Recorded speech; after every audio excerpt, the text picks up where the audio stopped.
Welcome to Talking Grit, a Detroit Lions podcast. Powered by the Monroe County Reporters. Here are your hosts, Jason Harwood and Jacob Litton.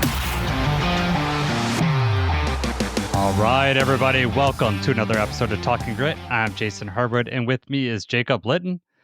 You know, when Jacob and I started this podcast, last year, we knew it was going to be a lot of hard work, and we also knew it was going to be a lot of fun. But what we didn't anticipate, at least for me, what I didn't anticipate was all the cool people that we were going to meet along the way. And today's another example of that. We love to recommend Ash Soden from the Roar of the Lions UK podcast. He's here. He is tired because it's 1 a.m. where he's at. It's also, he did a 3.5 hour podcast already. So, he is going to be well prepared for the show. So, Ash, thank you for, all the sacrifice you made today. And thanks for being on.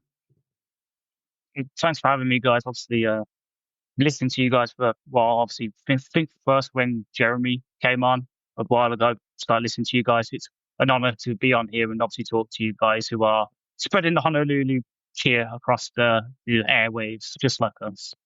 Yeah,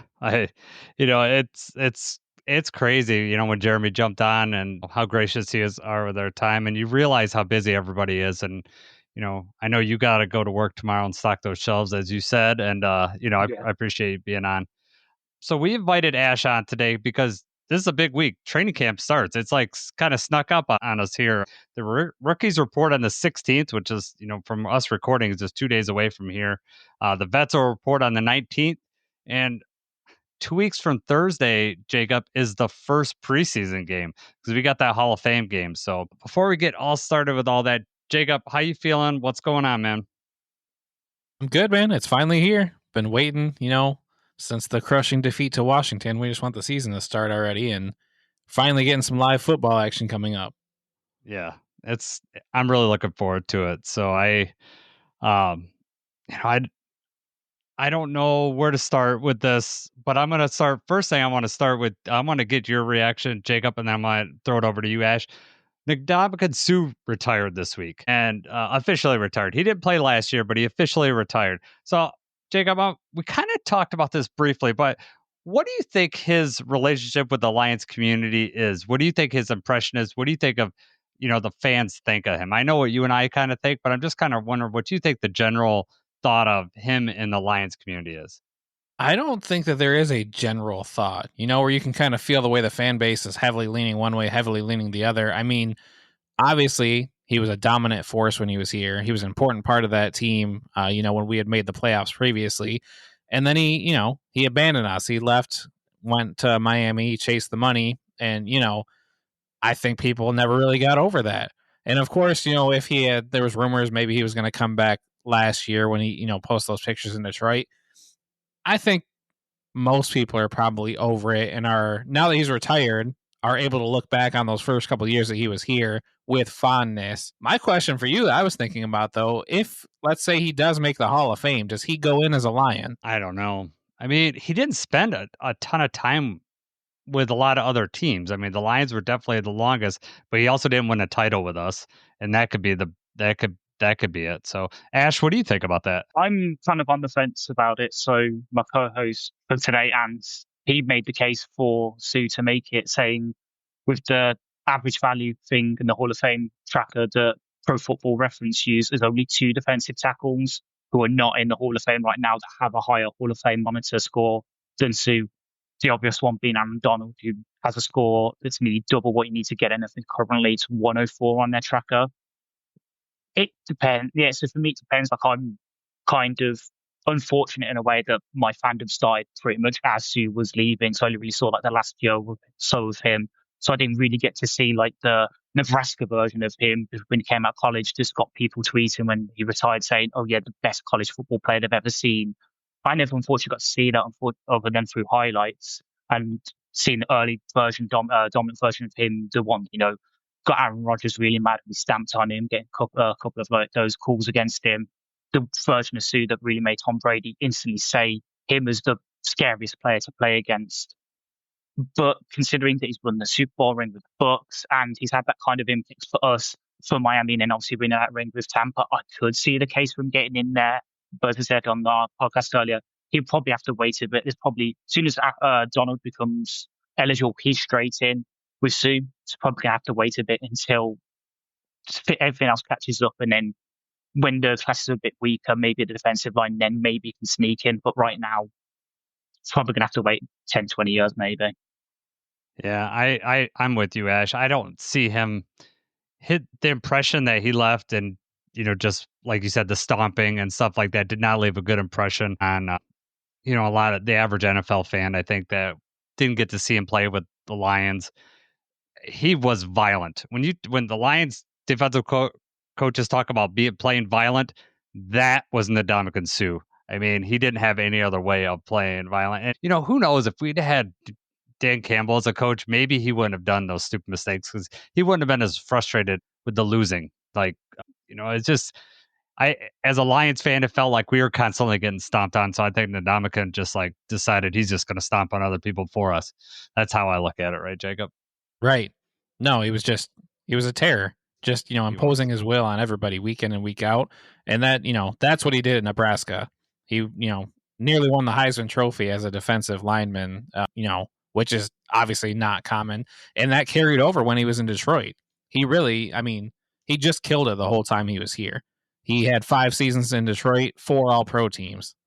But then he left for Miami. He kind of chased the money, and, his career, I don't know if it's necessarily that his career just kind of went downhill, or if his, he got paid and his work ethic went downhill.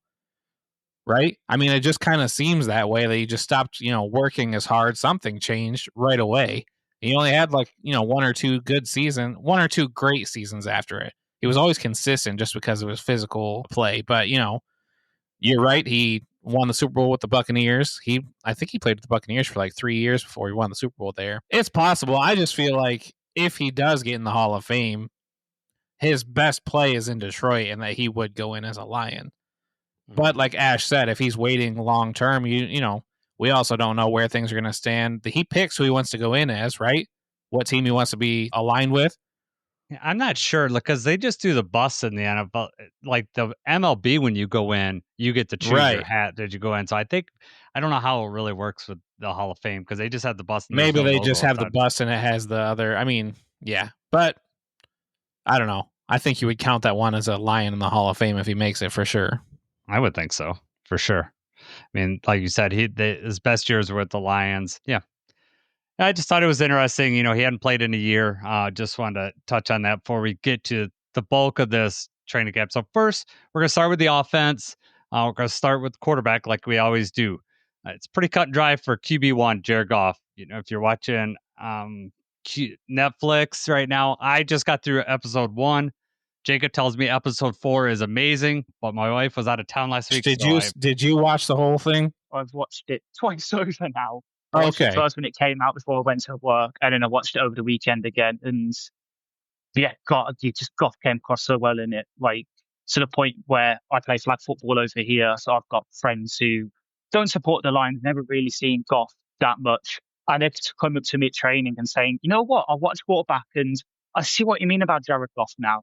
I get it. He's the one that came across best in it. And I agreed. I said on our podcast, I went on a whole 5-minute diatribe about it because Ant's only seen episode 1 as well. Just the stuff that came across, that not just him, but his wife as well. When Goff first came here, I was scared that Kristen would be another, Kelly. And so Kristen came across so well in that documentary as well, with not only helping Jared with the play calls, but all the stuff she did with the WAGs, the wife and girlfriends of the team, and sitting there in the stands and watching the games and wincing when she sees Jared go down with the ankle injury, and then not being able to look when the Commanders loss happens. Just the whole Lions organization and the players that appeared and the coaches and Goff himself just came across so well in it. Absolutely. I feel like it had the same effect when Hard Knocks followed the Lions around. It was finally we got that publicity and everybody could see inside of the team and everybody got to love them like we do, And no, great point about Kristen, Jared Goff's wife. Just that actually was the hardest part for me watching the Washington thing. I knew it was coming. I wasn't looking forward to it, but being able to see the family's reaction and stuff like that, it's took me back to that dark place for a minute, but Yeah, we let's not go back to that dark place. It's not ready for it. Behind them, behind Jared Goff, is Hendon Hooker and Kyle Allen. And to me, I'm going to start with you, Ash. Do you think the number 2 job is handed to Hendon Hooker? Do you think Kyle Allen can supplant him? That's my first question I have for you. I would say right now, if we had to play the Packers tomorrow, Hooker would be QB2, but there's about 30% of me that's like, he might not get the job and he might not even make the roster. If Kyle Allen looks that good in preseason and just is able to operate the offense to higher standards, we might not keep Hendon around because it's coming up to the end of his rookie contract now. He's not exactly a young rookie anyway. He was drafted at like 24, 25. Like, you're getting close to that point where it's not a push up time for him, to quote Tallahassee from Zombieland. Like, he's really got to show it now. We've been a couple of years in the system. We haven't really exposed him to too much of the limelight. I know we got a couple of snaps against the Titans last year. Now's the time to really see it. Has he fully integrated in the offense? Is he able to pass on time? Some of the issues that we saw in preseason last year, where he was coming in a bit under pressure, in my opinion, though obviously the offensive line in front of him didn't help. Are those gone away? Can we trust him to come in and steer the ship, make sure it doesn't sink if anything happens to Jared? Obviously, touch wood that it doesn't. I think it can, because we saw flashes of it with Tennessee. We just need to see it now in the NFL setting with these NFL receivers against NFL players, because if not, we're at the point now where we need a consistent backup QB we can trust. And if that's not Hendon, we need to look elsewhere to find out, because we need to make sure that we are consistently staying a Super Bowl contending team if anything happens to our QB. Where are you at with this, Jacob?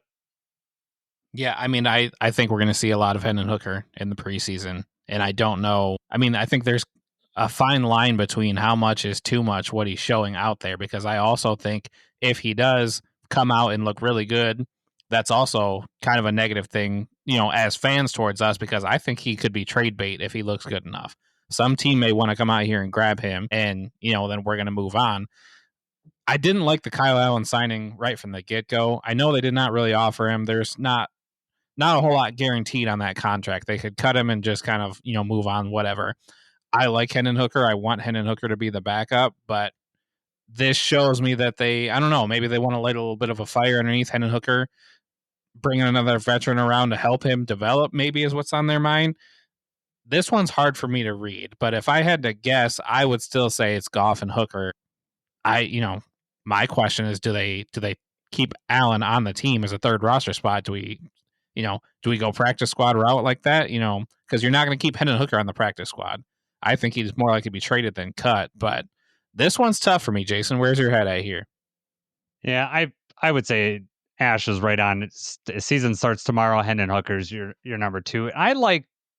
I personally, for me, like, if we have to bring him in, I like that he has his legs. That is something that if a team's practicing for Jared Goff all week, and then for some reason Hendon has to come in, that's enough switch that it would be okay. But now if that has to last like 2 or 3 or 4 weeks where everyone knows that that's coming, that makes it a little more difficult. And so Hendon's going to have to show something this preseason. I know it's difficult. Ash had the great point of, he's coming in with the backup offensive line. He's not going to have his top receivers. So how much can you show? But what he needs to show the coaching staff is that he can make the proper reads and make the right call. So if he's in there with the starters, he knows where the ball goes. So that's what they're going to be looking at. So the stats and all that, for us fans looking at that, be like, oh, he was 12 for 24. That ain't gonna cut it. Well, if we had 5 or 6 drops from undrafted free agents in there, something like that,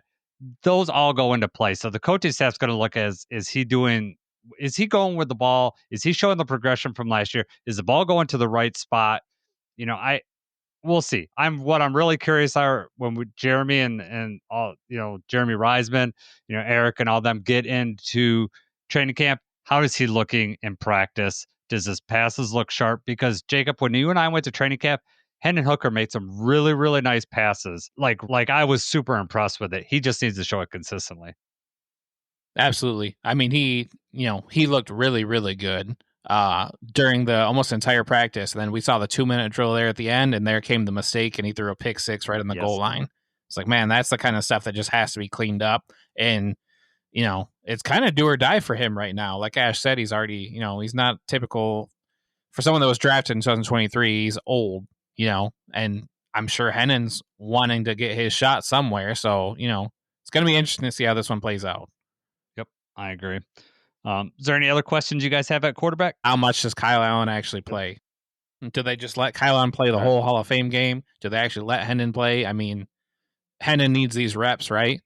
But it's like, how much are you, is it 50-50 or you're going half and half? Like what, what's the game plan here? What's the purpose?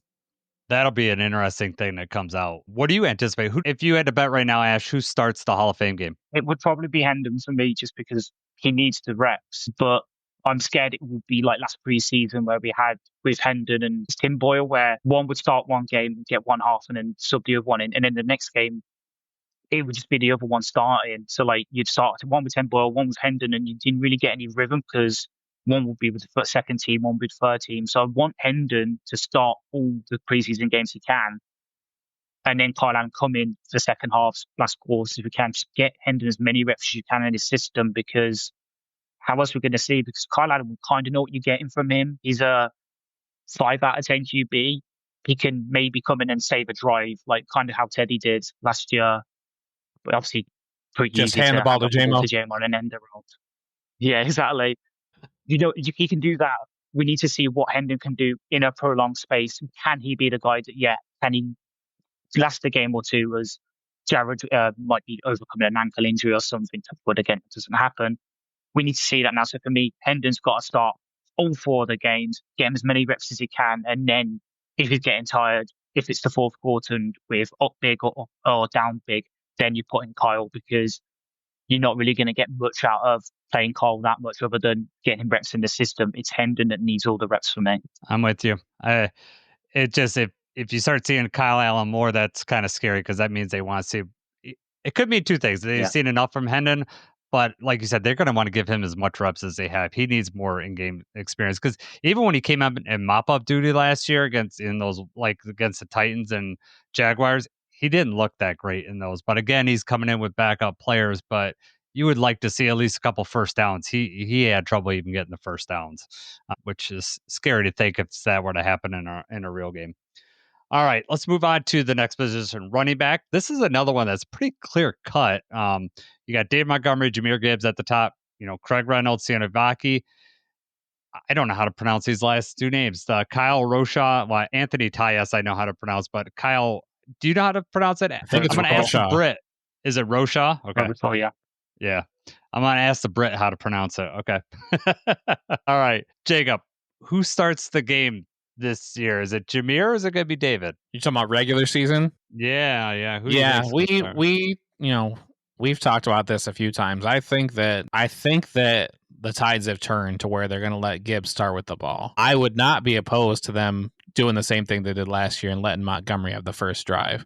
I like, that they're switching on drives for the most part and not like 2 plays in, 2 plays out. That's a good thing. I hope they keep doing that. Doesn't matter to me who starts, but I do feel like they're probably going to let Jahmyr get more snaps and more touches, and therefore he's probably going to be the one that starts the game, in my opinion. But you can't go wrong either way. No. What about you, Ash? I probably do think it'll be still Monty on the first couple of drives, because as you kind of alluded to, the fact that these minutes start, it's just to sort of soften up the defensive line a bit, running between the tackles, get them a bit shaken up. Then you suddenly hit them with Gibbs and you have that sort of change up with him. I think they'll probably continue with that, which will, obviously the first couple of weeks we'll get all the fancy football experts crying into their ears again, like, oh, why aren't the Lions playing Jahmyr Gibbs? He was so good, all of this, as if they don't see the fact that part of the reason Gibbs was so good throughout the last season is because we had Monty as the change-up. We were splitting carries with them, keeping them both fresh, use them in the kind of right ways for the most part. Obviously, Benedict Johnson did Benedict Johnson things a couple of times, running the ball was working so well. Week 2, let's start throwing the ball. That's by the by. But yeah, for me, Monty will probably start most of the games if he's healthy, soften the defenses, then you hit him with the change-up with Gibbs. So Pride Detroit put an article out about Jahmyr Gibbs possibly lining up out wide more. I'm sure you've read that. Ash, what's your impressions on that? Do you think it's going to happen this year? And if so, are you excited about it? I definitely think it's going to happen more, just because it's something that it'll be a nice new wrinkle to have in the offense. Like, we have the best running back stable in the league. I don't care what PFF said, putting Ravens above us. I didn't understand that. You've got two really damn good, really running backs. And the thing about Gibbs is that's been introduced us is the receiving. You've got to remember when he came out of Alabama, not only was he their leading rusher, he's also their leading receiver that year. Like, this is a guy that can catch the ball, can run receiver routes when he's asked to, just really wasn't asked too much in our offense. So having those two running back sets in, flexing Gibbs out into the slot outright, getting him to run those kind of routes, gives us a new flavor in the offense. And the same with Monty. Monty, I think, according to Al Carston, second highest receiving success rate of any running back over the past couple of years. So it's not only something we can do with Gibbs. We showed it with Gibbs a couple of times, and then when teams start picking up on that and having a linebacker or a safety follow Gibbs, suddenly you put Gibbs back into the backfield, flex out Monty, and teams won't know what to do. Like, okay, what's going on here? And Monty will get reps. So not only is it something that could help with Gibbs, it would be something that'd been very nice to help with Monty. So if I do start seeing that in the games, I'm gonna be damn excited. And then obviously, Eric will probably be very excited when we start doing that, flexing back in and getting Gibbs running Texas routes. Like, we'll probably be able to hear Eric's squeals of glee all the way over to Atlanta. Yeah. What are you hoping for, Jacob? You hoping there's more? He's out wide more? Yes, we've talked about, like, I love the idea, not just of him being out wide, but I love the idea of them both being on the field at the same time. I like, the different motion that you can use. They could both start out in the backfield. One of them motions out wide. You could, there's just so many different things that you can do. And just the fact that Gibbs would be out wide, somebody, there's going to be a mismatch somewhere. Do you put the nickel over there? How many corners do they have back there? If they do have to spread all their corners out, or if they move a linebacker out there, well, now you've got a mismatch, with Gibbs. You also have the box is going to be lighter now. So you could just hand it off to Montgomery. There's one less person you got to block. There's just so many possibilities with having them both on the field. And it's something that I definitely, I thought they should have utilized that last year. So it'll be interesting to see if they do that this year. I did see when they posted that, I think it was Kirby and somebody else had commented and said this is fake news. I didn't. So see that's that. kind of like leading me, like, I don't know if that was some sort of misdirection or if they took whatever, because it was an interview that Jameer had, and he had said something about it, maybe seeing out wide more, whatever he had said, and then people took that and ran with it. So now I don't know what to believe. I don't know if this is really, if that's really happening, if he wasn't supposed to say anything about it, or Yeah, we'll find out soon. I mean, we'll find out when the reporters get to practice, and I mean, what they can and can't tell us, but a couple weeks we'll be at practice ourselves, so we'll see if they're actually trying it. But what I'm excited about, if they do is the screen game that they can run off this. I mean, both those guys to make the first person miss. So man, you get those misdirections. You even run a double screen where Shamir's on one side, Dave Montgomery. They both are excellent pass catchers. They both can make the first guy miss. Their screen game is already like really, really good. Having them both on the field, I like the options that give us, depending on what the defense shows us. If they start playing nickel and more dime, then those mismatches don't happen. If they're playing base and they got extra linebackers out there, that is when you bring that out there. So we'll see. I want to see it happen in week 2 though, when Ben Johnson against the Bears, just to see him get confused. I want to confuse that. Let's hand it to Montgomery and have him throw it to Gibbs. There you go. I'm all about it. Man. Oh, now He's already thrown it a little Porta. So right. He was a former quarterback. He can do it. Yeah, he can do it. I'm all about it. All right. Vaki is the guy that is the wild card of this group, who I want to see have the ball more. Having the more preseason games is going to be nice because we're going to be able to see this guy. Yeah. Ash, are you in the same ilk that you want to see Vaki? I see you shaking your head, so I'm thinking yes. Yeah, so I'm pretty high on Barkley. I was high on him when we drafted him last year, mostly because of the special teams. Like, people who listen to the podcast know how much we love our special teams. I even have a Hogan Hatton jersey hanging up about 5 feet away from me in my wardrobe. Oh. That's how much we love it. I think I'm the only person outside of Hogan Hatton's family that owns one of his jerseys. It's hilarious. So we had this discussion. I had this discussion with Vance. I want to see more from Barkley because I want to see if we can hit on that upside. Because as much as I love Craig Vance and appreciate what he's done for the team, I think we've reached his ceiling. We know what we're getting from him. If you block him 4 yards, he will get you 4 yards. If you block him 1 yard, he will get you 1 yard. We know we can do the kick returns, Craig, but it's time to see if Varkey or one of the UDFAs in Nancy Tyus and Carl Robichaud, if we can get something that's just got a bit of a higher ceiling, because that's what we need to hit out now. We've got that solid floor of a solid 1-2. It's time to see if we can get more explosive stuff behind them to really come in and be change of backs, change of pace. Because as much as Gibbs is one of the fastest players in the league, I think he's the only one to reach above 22 miles per hour on a carry last season on his 70-yard touchdown. See if we can get more of that speed, because as we've seen with JMO this year, receiver, the Khalif before as well, speed kills in the NFL. If you make one guy miss and you're in the open field, go. So Craig can't really do that as much as I love Craig, though, especially for the block he laid for Amon-Ra last year in Tampa Bay. Like I voted for that for the player of the season in our Raw Lines awards that season. And I drew it up and everything. Craig is a good running back 3-4. Let's see if we can get Varkey to go there, get a UDFA in, and then Craig can either be on the practice squad as someone you can call up as a reliable option, or he can go elsewhere for a starting job, because he's not going to get that here. He's not overtaking Monty. He's not overtaking Gibbs.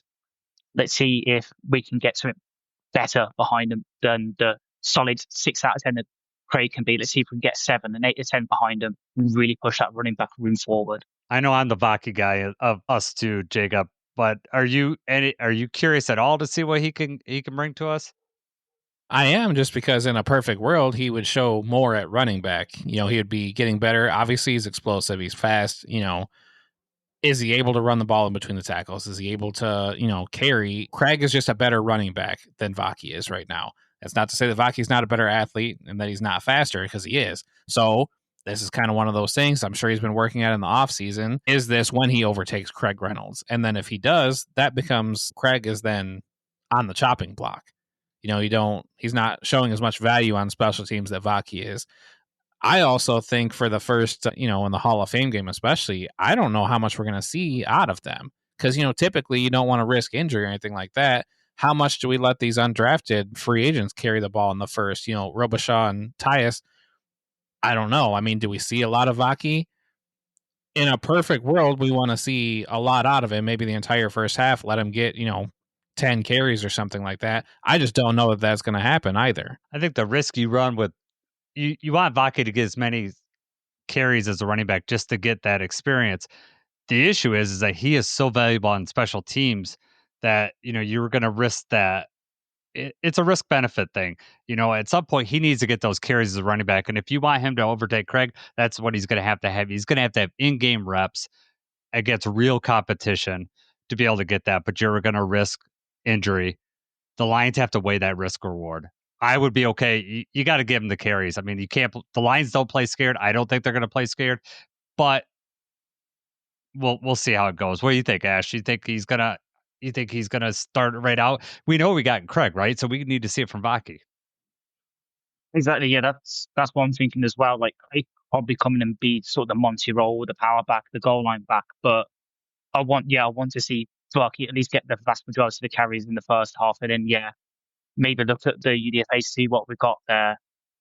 But yeah, it's just I love the special teams value. That's going to keep him on the roster. I think at least the whole entire of his rookie contract, he could easily turn out to be the next Matthew Slater for us. What Matthew Slater was for the Patriots, perennial Pro Bowler as a special teams. Let's see if we can get more out. Let's see if we can unlock that running back potential he's got there. Because you saw flashes of it at Utah. I know obviously barely played any of it, converted from safety to running back there, and only got like 50 carries. But you saw enough there that does have the sort of body frame to run between the tackles. He's got the speed to run outside zone and get into the open field and make people miss. Let's see if he has learned that running back stuff, which is the stuff like properly reading your gaps, the pass protection, which is always the big thing for us. We've seen running backs rise and fall on that. Jamar Jefferson, one of the sort of Hall of Fame guys for our podcast, and who does the podcast with me, was really big on him, scouting from Oregon State, really loved him. But unfortunately, pass protection and special teams never got there, so now he's on the practice squad all the time. Let's see if we can get the opposite out of Varkey. We've got the special teams there. Let's get the pass protections, get the running back stuff down, and then hopefully get that kind of running back free that we had with Justin Jackson a couple of years ago, who was great at special teams and could do 10, 15 carries in the game as well. That's perfect then, because then you take more weight off Fonzie, more weight off Gibbs, keeping them fresh. As then when we get to the playoffs, they're still 80-90% capacity, and you can absolutely blitz people like we did with Monty at the end of the Rams game. Just run them and absolutely destroy them. Keeping them fresh for that, with having a three-headed monster now running back. It's better than two heads always. Three heads always better than two. Well, Vaki also, we really haven't talked about us three right here. He could catch the ball too out of the backfield. And I think that, it's not something that we've seen Craig do. So that's just an additional option. So I think by the end of the year, you're going to see, we're hoping that Vaki's made that jump and just being able to do that. Now, Dave Phipp had talked about in his press conference earlier this year that, the league's not in a development mode. They need help now. But Vaki's one of those guys that's helping you on special teams, so we're going to be able to develop him at running back. So hopefully that happens this year, and I'd like to see it because he seems like a cool guy, and I just, I love to see those guys succeed. All right, let's move to wide receiver, where our top is set, right? I mean, we know the starting lineup of these wide receivers, right? So outside of an injury, there's going to be no surprises here. We got Amon-Ra J-Mo at the top. You got Tim Patrick Khalif right there. And then Tesla, that's the guy we're probably going to be focused in this talk about because that is the wild card in this. Like, where are they going to put him? You got also that we're going to see a trade gap. You got Tom Kennedy. We got our draft pick, late draft pick, Dominic Lovett. And you got the undrafted free agents. You got Meeks, who, he's going to bring in Z, right? He's going to bring in Za'Darius, right? He's going to bring in his relative. And then we got Ronnie Bell, Malik Taylor, and then Jacoby Keeney James. Those are the guys that kind of round out the bottom of the lineup. Probably not going to make any waves of making this roster, but we'll see how they do. They're going to have to show them special teams. They're going to have to do something to be able to make any, to get on the practice squad with a chance of being called up. So, Jacob, Tesla is your guy that you're looking at. What are you looking for? What do you want to hear when we get the first reports out? What are you hoping to hear about Tesla? What am I hoping to hear? How about just good things? How about consistency? Not getting lost, not dropping the ball. He was drafted much higher than anybody thought he was going to be. So the pressure is going to be on him to perform, I think, in the regular season. Not so much in the preseason here, but, just somebody else is going to benefit from having these 4 preseason games. Somebody that we're going to see game action probably a lot and early. Same for Lovett. This one is an interesting battle, if you want to call it a battle, because I think that this is pretty much set, like you kind of alluded to already. I don't know. For these undrafted guys and also for Lovett, I don't know that there's a spot for any of them because it just seems like these guys are just predetermined. The only one that may, maybe on the outside looking in would be Khalif. And then, you'd have to see something out of a, kick returner and everything like that too. Ronnie Bell is a sleeper. I have no idea where they're going to line up Lovett and how he's going to look and everything. So, this is just one of those things that makes training camp interesting now that we're doing the podcast and that we're in it more, is that we are following these stories. We want to see where they line up in practice, way more invested in it than we were in before. I mean, there's nothing specifically that I'm looking, other than just not dropping the ball, I think would be the only thing. The only cause for concern is when these drops happen. And a lot of times with rookie receivers, that's the first thing that stands out is when they start dropping the ball, they start getting in their head, they start, having more drops. What about you, Ash? I don't know your opinion on Tesla. So first, let's start there. So I got an impression of what you think of the guy, and then we'll go to what you're looking for. So I was kind of fortunate to scout him a bit for the podcast before we drafted him, and then looked at him again after we got him. I can see why we traded up for him. He's got all the physical tools and the sort of build to be a prototypical X in our scheme and in the league. It's just the way that he was used at Arkansas was basically as a move tight end. It was basically their version of game against Ole Miss. The kind of routes I'm looking for from my X receivers, so the one that I've nicknamed on our podcast, the Josh Reynolds route. So your 15-yard dig routes that we saw Josh Reynolds run a lot. Tim Patrick last year. I think they got the Commanders also ran it to beat the Philadelphia Eagles at the end of the year. They got Zacchaeus, who's now unfortunately in Chicago, to run that route along the back of the end zone. Jalen Daniels hit him. They beat the Philadelphia Eagles. That's the kind of routes I'm looking for our extras to run. And I saw a couple from Tesla, and he can run them in the same way that guys who went much higher in the draft, such as Jaden Higgins and Trey Harris, who I would have thought we would be seeing in preseason, but is now holding out, so maybe not. They're the kind of routes that they were running a lot more as an X out wide and will get hitting.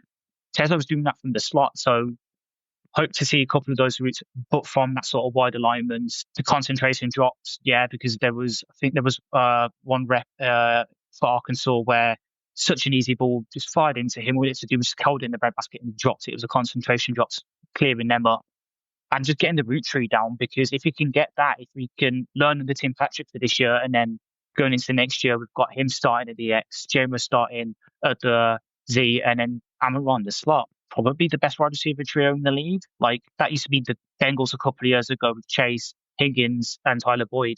We could have our own version of that, which will really help with Jared Goff. So as I'm looking forward for them, I actually think that Jacoby James is the one I'm really watching out for, though. Like he's got the speed to be a future replacement for Khalif. So while he probably won't crack the 53 this year, if I see enough from him from preseason, keep him around under the practice squad, he's got special teams experience and the speed to be our Khalif next year. So that's what I'm definitely keeping an eye out in the preseason games, how he's used on special teams and on the offense, because that could be a sneaky little tell for next year what our plans are with Khalif when his contract runs down. So obviously we've folded up his contract so it ends at the end of this season. That could be a little sneaky pointer to what our plan is there. Yeah, that's good. I'm glad you brought that up because that is something that a lot of us, a lot of people aren't looking ahead to next year because we're focused on this year. But Khalif he's been a heart of this team and on special teams. And if this could be his last year, we're gonna have to find someone that can play that. I mean, he's a reliable kick returner, obviously punt returner. He's very good at. So that's an interesting point that you're looking at there for Tesla. I'm with you, Jacob. I want to see consistency, and I just want to see the praise of the coach. Like that's all you're going to hear that in a lot of the press conferences. People are going to ask questions about him, and I want to hear the words that they use and the tone that they use. He appears to be a hard worker. He's obviously grateful to be a Detroit Lion, so he's going to love being there. I just want to see him be able to, learn. He's got to learn a whole new route tree, like Ash says. He's not used to press, and that's one thing that he struggled with. And so they're going to have him out there getting pressed. I know that the corners are going to be out there, and they're probably going to be coached to press this guy to get him used to that. He's a big guy. He seems to be if he could just utilize his body to get around that, he'd be awesome as an X. He's got the prototypical size, speed, and he's got the hands. So I hope that he develops into that. For Brad Holmes, I'm hoping he does too, just because that way people won't look at that what he gave up to get him, because that's going to be a big talking point. Because when we get down to defensive line, we're going to talk about Broderick Martin, and that's a similar type thing. Gave up a lot to get him, and he hasn't shown much. And we wouldn't be talking about Broderick Martin if he was drafted in the 5th or 6th round, but because he was drafted in the 3rd round, he's going to get mentioned. Same thing with Tesla. If he slips the 5th round, we're not going we're going to hope that he does good, but it's not going to be a big talking point. It's going to be a talking point now until either he's a bust or we got something with him. I like his attitude. I'm hoping that he's really successful. Obviously it's betterment for the Lions, but I just like the kid in general. So I'm hoping that he shows something out on the field. It'll be awesome to be able to be out there and watch him play, because it's just like with the preseason stuff like that, you could just focus on that during the tape to see, because that even if he's not catching the ball, is he breaking out of a jam? Is he getting open? Is he in the right spot? Those type of things. That's what I'll be looking forward to. And that, like Jacob said earlier, before the podcast, I didn't have it that much invested in it, but now I got all this extra little tidbits to look for. So I'm looking forward to that. Anything else with the wide receivers you guys want to hit on? Or are we going to move on to tight ends? No, I'm good. All right, tight ends. This is another one that's pretty cut and dry at the top, right? You got Sam Laporta, Brock Wright. However, for tight end 3, you got Kenny Yeboah and Shane Zylstra right on the roster right now. Now, they could add they could add at some point in the training camp to get another tight end in here. But right now, 1 and 2, we know where they're at. Kenny Yeboah, more blocking, from what I understand. Shane Zylstra is more of a receiving tight end. So we'll see who would make the roster, but any thoughts on any of that tight end stuff that's hit you, Ash? So I haven't been the biggest fan of Shane Zylstra, to be honest, this couple of years, but somehow he's always expected to prove me wrong. Because for me, as I mentioned, just with the way that Tesla was used at Arkansas, that's basically what Shane Zylstra's built for. He's a wide receiver in a tight end's body. The run blocking has been there, but not to a high extent. But he does enough on special teams and receiving to stick around as that tight end 3 and hold off all the threats that have come for his job the past couple of years, like James Mitchell, who obviously we drafted coming off the ACL tear, first rookie season, caught everything but then just never got it together in second and first season, and now he's down in Charlotte playing for the Carolina Panthers. So bringing in Yeboah to sort of push Silstra as that more blocking tight end build. Obviously knows Morton a bit from their time in New York. So I think Yeboah was drafted just as Morton was leaving, so he's probably got a bit of a hand there in understanding how Yeboah plays. It'll be interesting battle to see in preseason because again we won't see Laporta we probably won't see Wright. So Yeboah, Zylstra, and then the sort of two DFAs in Ian Deal and Zach Orton probably get a lot of run in this. And again, unlike with QB, won't be surprised if Zylstra starts the Hall of Fame game against the Chargers, and then come week one of the preseason against the Atlanta Falcons, it's Yeboah that starts. Give them both a half each, see who plays better, and then make the decision that way. Because right now, Zylstra's probably got the leg up being the veteran in the room in terms of knowing the scheme and the team. But I won't be surprised if when it comes down to cut down days to 53, it's Yeboah who's tight end 3 and Zylstra sitting on the practice squad. What about you, Jacob? Yeah, no, I actually agree. I mean, there's also Zylstra, the veteran, right? Zylstra also did not make the initial 53 last year. Like, they've already cut him before. So, I mean, the spot's not really guaranteed for him. I have not seen much out of Yeboah, so it's going to be an important preseason for him. This is another one where it's like, okay, Laporta and Brock Wright are guaranteed spots. How much do we really need to see out of them in the preseason, especially with Laporta having the injury and everything last year? Like, this is just going to be kind of cruising through the preseason games for Laporta anyway. So, yeah, I want to see Yeboah. I want to see Zylstra. I actually want to see these undrafted guys too. Let's see a fight. Let's see special teams value, I guess, as a tight end too, and see what we're dealing with here, because it's wide open for me. And I would not be able to put money on any of these guys as to who's going to be the third tight end. Yeah. My read is Yeboah is going to be tight end 3 because I think Shea Zylstra will make a practice squad. So if you're just playing the odds of, who are we going to be able to keep on this roster, I would say it's probably going to, Zylstra is probably more likely to just be able to make that. And then it's nice because you could bring him up if there is an injury. He's already got the familiarity. He could do it. I'm just excited to have a healthy Sam Laporta going into training camp because 2 years ago, his rookie year, all the reports came out like this guy is just showing out at training camp. This is a star. Last year, it was very silent. He was coming off the injury, and it was just like sometimes you don't know when these stars are doing well because we skip over like Aiden Hutchinson and Amon-Ra because we expect them to do well. But we didn't hear anything about Sam. And frankly, when we were out there, Jacob, I don't even know if he was out there on training camp the day that we were out there because I don't remember seeing him at all. Well, I'm hoping he flashes in training camp this year, and I'm hoping to hear that because that'll give me a great feeling going into week 1 that we know we got Sam Laporta, a healthy Sam Laporta. When we were on, Jacob and I were on the Pride of Detroit with Miko, we talked about the stats with Sam. He ended the last year like a top 3 tight end. And, at the beginning of the year, he was just not himself, or at least he wasn't his rookie year self. So I think that if we could start out the year healthy, it'll be great. This offense will be cooking again. And it was already cooking last year. Let's get it even hotter. All right. Offensive line. Quite a group here. We know the guys up top. Penei Sewell, Taylor Decker. Got Dan Skipper out there, Jamarco Jones, Giovanni Manu, Keoti Awosika, Mutai, Graham Glasgow, Christian Mahogany, Mason Miller, Michael Neese, Tate Ratledge, who we're going to talk about here in a second, Colby Sorsdale, Kingsley Guaquin, Tristan Colon, who we signed after Frank retired. Interestingly, Frank is still listed on the roster. I don't think he's officially retired yet, so I don't know.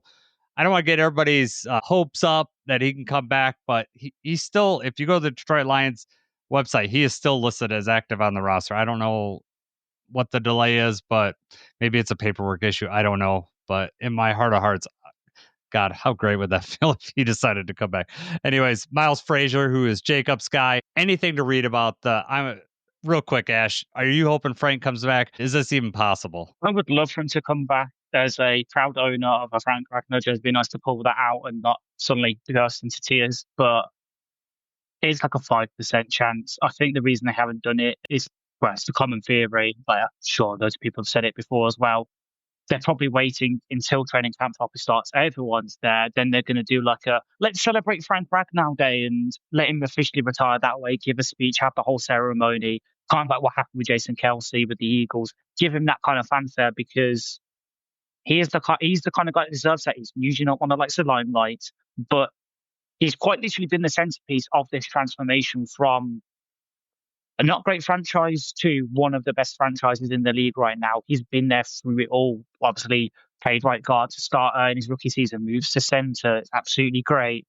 Last season with Stafford, obviously plays with a fractured throat and is unable to do the blitz calls, playing for all the injuries he's had, and he's still there. And yeah, going out on top when he's still got his health, he's able to go hunting, he's able to be with his kids. Fully respect it, but it's a 5% chance, and even then, it's like we're getting close to the playoffs. It hasn't really worked out in the interior. We just need him to come back just to plug that hole, kind of like what we did with Teddy last year, where did have faith in Hendon. Let's get Teddy in just in case we need like a break glassing kind of emergency kind of player. Frank could be that in the interior, but I very much doubt it. Unfortunately, I think it's just going to celebrate him. Then we put the paperwork in. He gets a nice ceremony, gets the keys to the city kind of thing, and then he can go and retire happily and go hunting and fishing all he likes without having to worry about protecting Jared from, Kenny Clark and Dexter Lawrence and all those scary big guys who would break us in half. Exactly. Are you holding out? Are you holding out, Jacob? Is this going to happen? Definitely not. There's no way that Frank would have announced it if he wasn't 100% positive that he just was not going to be able to do it. And they seem to have respected his decision and everything. I don't know what to make of still being on the roster, but I know it's not anybody trying to convince him to come back or anything. And like Ash said, maybe, if there's an emergency and we need him in the middle or end of the season or something like that, maybe that would be the only way that he would come back. I don't even think then. That's prime hunting season in Michigan, so he'll be busy. Yeah, great point there, Jacob. He's not coming back, but it just seems a shame if we do go on to do these great things that he won't be on there because he's instrumental for us being in the spot that we are. All right. As far as the guys we're expected to be on this team, who are out of the list I just said, Ash, who you looking in training camp wise? Who are you looking forward to seeing the most? It's going to be a weird answer, but the Tane Muti, the right guard who was impressive in camp last year, then got injured because I think pretty much everyone's got Mahogany penciled in at left guard right now. That's his job. Center and right guard are the two ones that are a toss up right now. Obviously, I know Ratledge is supposed to be our starting center and then Glasgow at right guard. But considering how Glasgow played last season, I don't know if it was the move to left guard. I don't know whether it's Father Time catching up to him. He obviously lost a step. With Muti, who's got experience starting at right guard for the Raiders, he's got the kind of physical profile you look for in the right guard. Elite run blocker, good enough in pass protection that it's not going to be a liability. And he's a couple of years younger than Glasgow. If he looks good in camp, I'm not saying we push Glasgow completely off the roster, but it makes that situation in the interior a lot more palatable if Glasgow is your first man off the bench in the interior rather than being a starter. And instead you have him backing up centre in all the guard positions and you have a healthy, younger interior core of Mahogany, Ratledge and Muti. Might be a bit more palatable going to the season than maybe risking one more season with Glasgow, it not working and then having to go to that option anyway. What about you, Jacob? Is it Miles Frazier? Is that your guy? Or are you going with someone else? You guys surprise me. Yeah, so, first off, just to speak on Graham, I think that the spot's going to be Graham's. They're going to give him every chance to win that spot just because of the fact he's been here. But it's really important to have a veteran, towards the middle. Obviously, we've got the veterans on the outside, but I look at the offensive line as a whole, as a unit, the buildup. As it looks right now, like you said, Ratledge is going to supposedly be the starting center. We also don't know because of this holdout. I don't know if you know the situation with that, but rookies are supposed to report to camp on Wednesday. Tate Ratledge is still unsigned. There's a huge thing going on in the NFL right now. There's 30 of the 32 second round picks have not been signed. So if he doesn't sign a contract before Wednesday, he's not going to be there on Wednesday. That's really, really bad. We need him there. We need him if he's supposed to be center. We need him there. We need him snapping the ball. We need him getting those reps in right away. Every rep counts, especially at center. So that's extremely concerning for me if he's not there. And if he's not, do we just default to Tristan Colon, just to have that veteran in the center, where he's played center before? Or do you give someone like Miles Frazier, the first crack at center like that? This is really, really intriguing to me. I'm very, it's weird to be so excited about an offensive line battle, but I think there's so many variables and, we have so many possibilities, so many good players, maybe Ratledge doesn't start at center. Maybe he takes one of those guard spots. Glasgow takes over at center. Maybe it's Frazier, Cologne, Moody. We've got all these guys. I mean, there's just I know without a doubt the best 5 are going to play. The best 5 are going to be the ones that are chosen week 1. Whether that's the same 5 that are going to be there in week 10, I really hope so, because the continuity in the offensive line is crucial. And that's my biggest concern right now is that Ratledge is not signed and is not going to be there. Even if he doesn't play center, he still needs to be there. What are your thoughts on that, Jason? So first I'll hit on the Ratledge thing. The Ratledge, the reason why all those second rounds haven't signed is because the first 2 got fully guaranteed contracts. So all those agents are telling those guys to hold out. And so I'm not like overly worried about it. It'll get worked out as soon as one domino falls, they'll all fall. The problem with the Lions is that we're reporting earlier than everybody else because of we got the Hall of Fame game, right? So like Ratledge is kind of stuck because he could be the first guy that signs. Is he going to sign or the Lions going to give him a fully guaranteed? Now he's drafted, number 60. So 60, right? Is where 57. He was at. Was it 50? Oh, we traded up from 60 to 57. So Yeah. towards the back half of that second round. So is he looked at like at the top of the second round? Where are they going to have that cutoff? The first half of the second round gets fully guaranteed. I mean, it all got screwed up because those 2 guys at the beginning signed, and they could argue that, hey, we're first round, we had first round grades or first round picks, and maybe they deserve that. I don't know where it's all going to break down, but the problem is the Lions are kind of stuck in the middle, and Ratledge is kind of stuck there too. Ratledge is a guy that's going to want to play football. I don't expect him to like put his feet in the sand and just like dig in and say, well, I'm not going to play. He knows how important it is. He knows what the opportunity is ahead of him, right? The guy cried when we drafted him. The guy wants to play football. I'm not worried about it from that perspective. It's a timing thing though. Jacob, you're 100% right. He needs all the reps he's going to get. If he misses a day, is it going to be the end of the world? No, it's not. But I also like the impression thing of like, I'm ready day 1 and I want to be out there. And that just what it says to your teammates too, right? I just want to play football. So that's what I'm hoping on that. Real quick before you go forward, yeah. I just want to, because I've got the numbers just about this too, because he's also stuck between a rock and a hard place just because of where he was drafted at, because the first 2 picks signed their fully guaranteed contracts. Everybody else is holding out for fully guaranteed. Mm-hmm. If Tate does sign, let's say he agrees and he does not sign a fully guaranteed contract, that puts him in the middle of all these other guys too. Because now, everyone's holding out for fully guaranteed money. Now you've basically ruined the chance for anyone drafted below you in the second round. Because now all the teams have that leverage to say, well, you know what? He was drafted in front of you and he took, whatever. The 57 overall pick last year, the contract was 4 years, $6.78 million. $3.8 million was guaranteed. So a little over half of that was guaranteed. They're not protecting too much from these second round picks. And the first, I don't know if he was the first pick of the second round now, but Ladd McConkey was early on in the second round last year. His contract was $9.9 million, 9.1 fully guaranteed. So yes, maybe, when you hear fully guaranteed, you think, okay, they're getting every single dollar, and they are. But in the grand scheme of things, if you're going to offer 9.1 of the 9.9 guaranteed, how much of a difference does that make? And how valuable is it to get these guys, because they're rookies. It's not like they're choosing, hey, I'm holding out for, my contract, blah, blah, blah. They're not signed. They don't sign. They can't show up. It's not on them. So, like you said, Tate's really stuck in a bad spot between his agent, between the league, and between the team. It's a very, very bad spot to be in. But, what's the answer? Do you wait for everybody in front of you to start signing, or do you just bite the bullet and, and let's say he does sign for half of the contract guaranteed, and then everybody else holds out, and then he's the only second round pick that didn't get it fully guaranteed. It's just a really weird situation.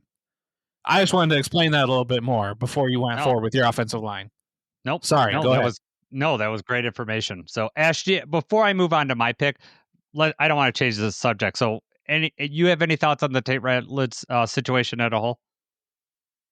So luckily there is a third option available, which is I believe the NFLPA does offer kind of waiver in these kind of situations that the rookie can sign. It protects them from injury, so they can still practice while contract negotiations are going on. So I believe Ant mentioned it on our podcast. He knows more about it because he knows the contract stuff. Same with Matt, a lot better than me. But I believe there's a waiver he can sign if Tate does not want to hold out but still wants to participate while these agents sorting it out. It's the best of both worlds then, where the agent can still do the behind the scenes stuff, try and work out this fully guaranteed situation. Tate doesn't look like a scab to everyone else in the second round, putting himself in that tough situation.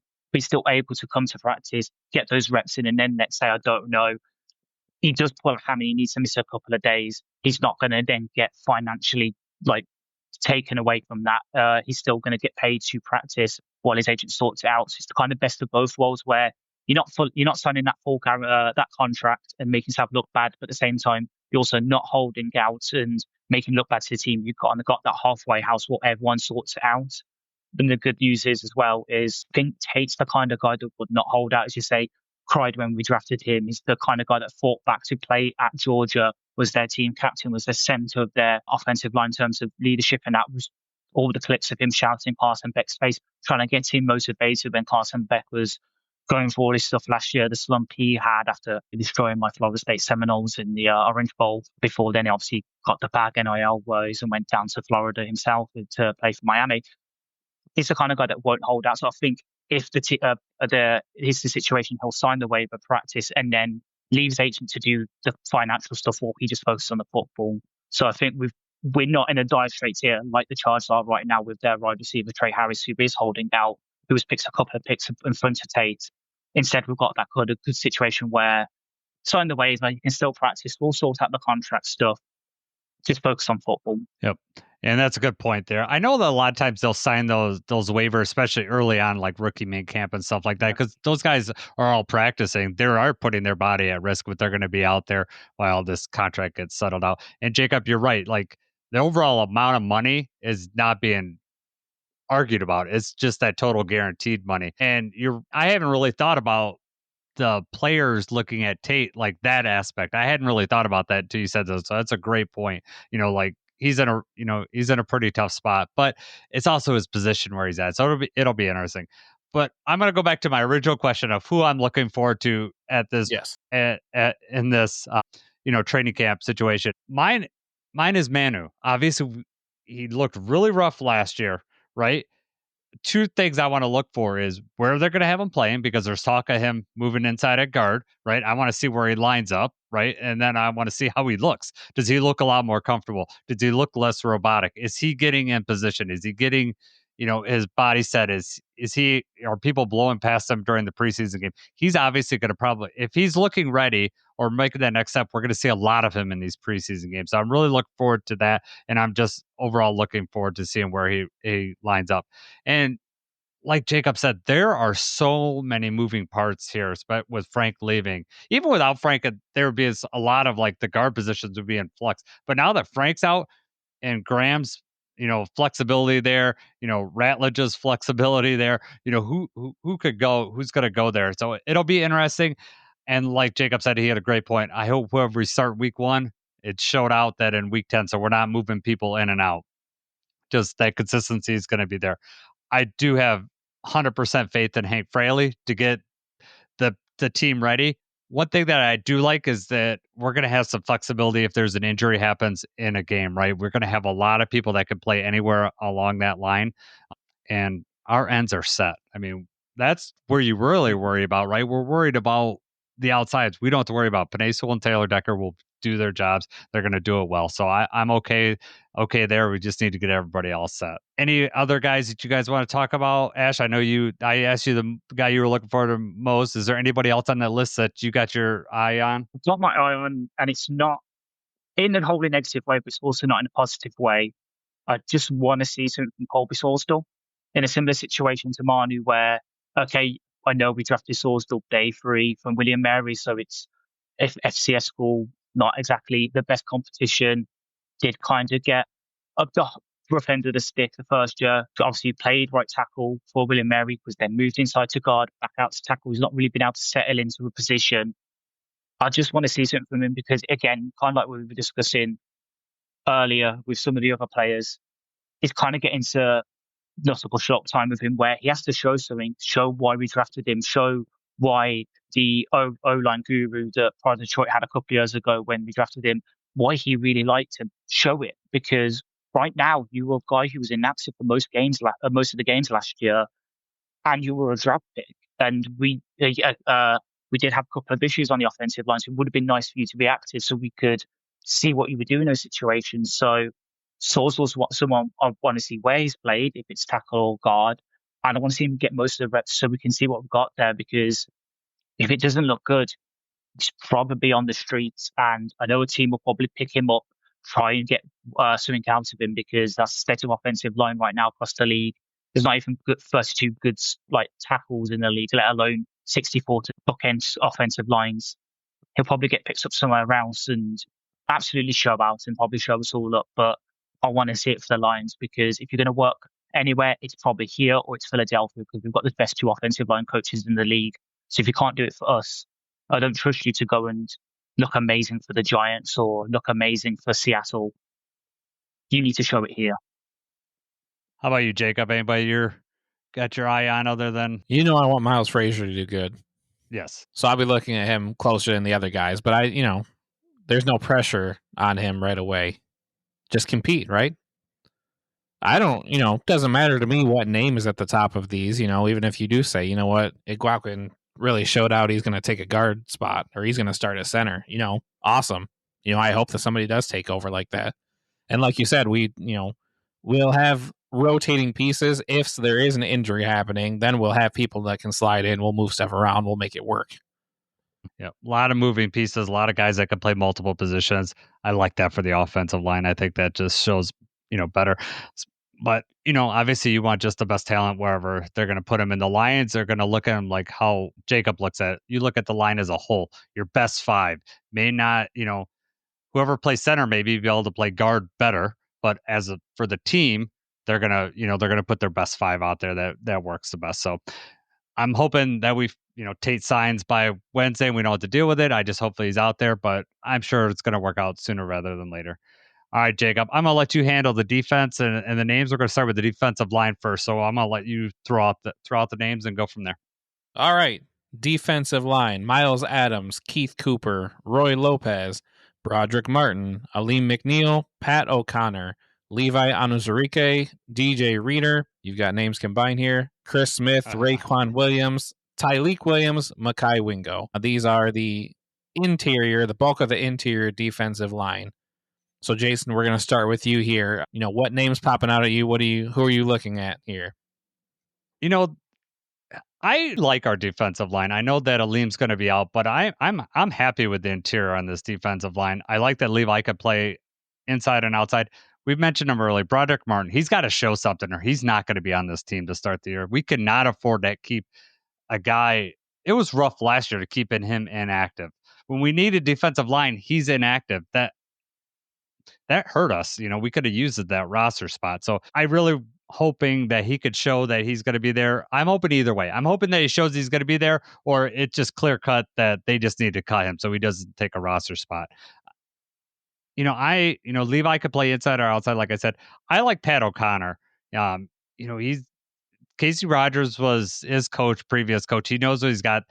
Dan Campbell always talks about Pat O'Connor. The name would come up in the press conferences when people didn't even ask him about him. He's just one of those guys. He's kind of, he's probably more talented than Chris Smith, but both those guys are try-hard guys, and you know what you're going to get out of them. Are they the best guys? No, but you know what you're going to get out of them, and that is the Lions value that probably, I don't know about more than other teams, but they truly value that. They like to be able to know this guy's going to be in the right spot where he's going to be. And it's great for your teammates too. You're going to know that guy's going to be there and do his job. So you could trust that so you could do your job better. Roy Lopez, I just want to see what this guy looks like in the Honolulu Blue. I want to see where they're going to put him. I'm excited about that too. So I threw out a bunch of names. Ash, I'm going to let you go before I take every name on this list. All right.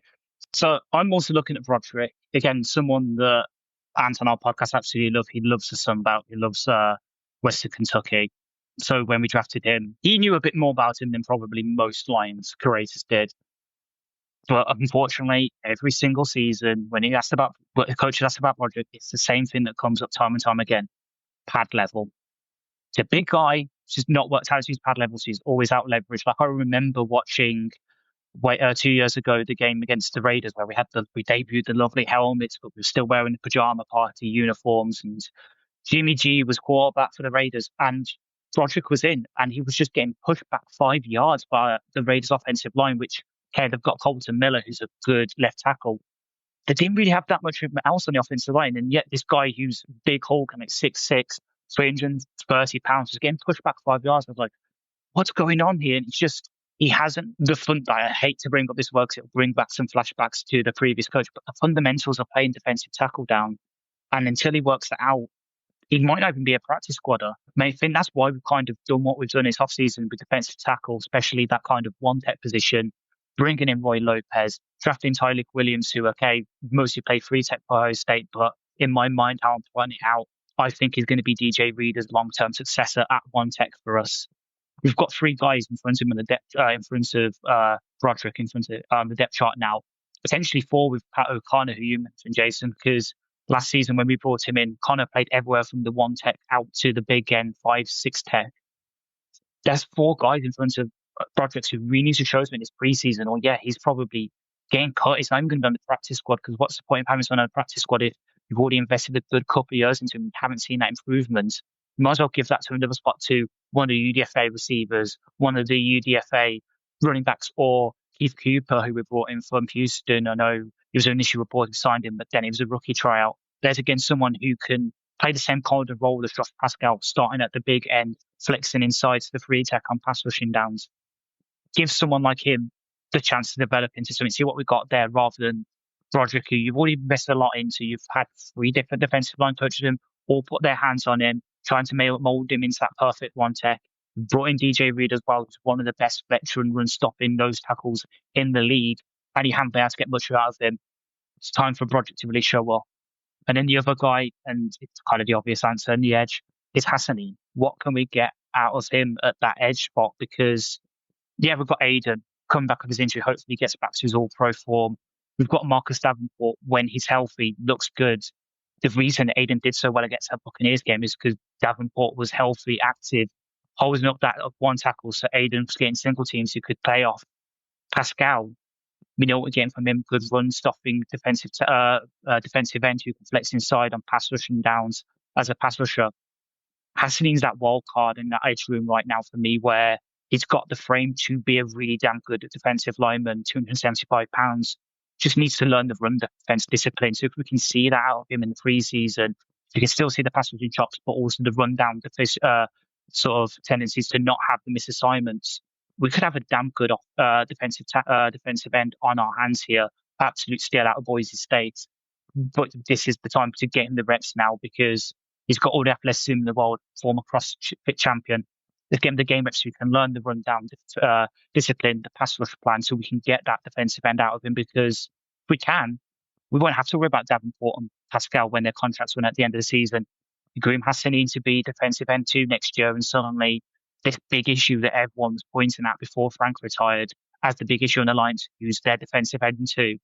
Hassanin could be that with a good bit of tutoring and run and some snaps in the preseason and the right season, and we could have a monster on our hands.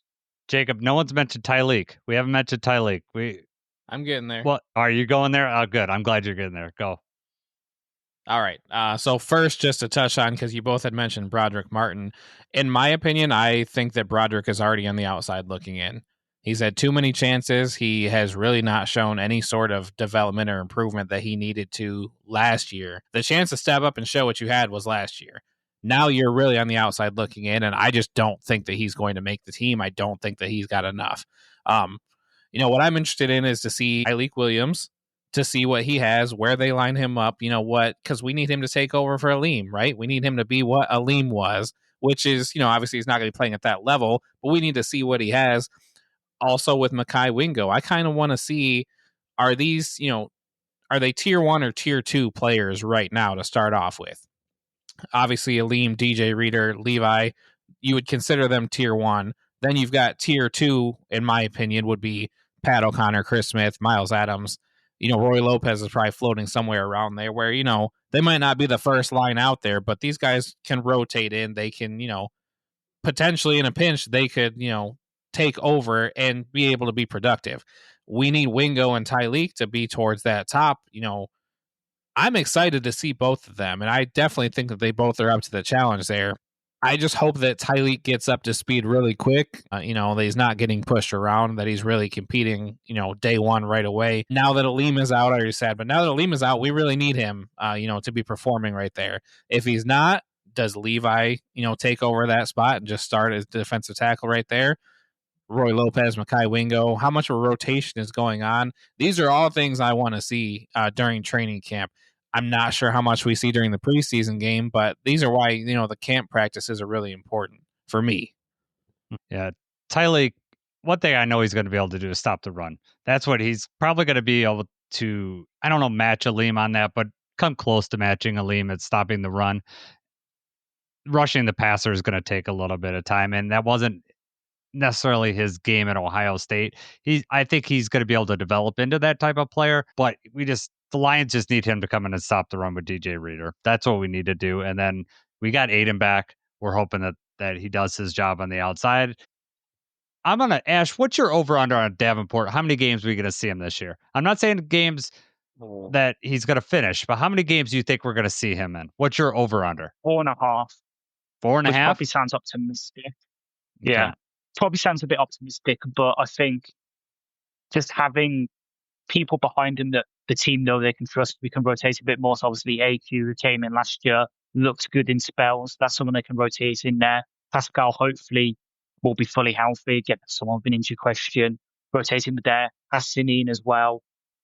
Nate Lynn, someone again from William Mary. I know we mentioned them earlier with Sorsdal, but that was someone who's looking good in preseason last year before he got his injury. And then you got the other couple of guys like Ukwu and Agude and Keith Cooper, I mentioned in the UDFA.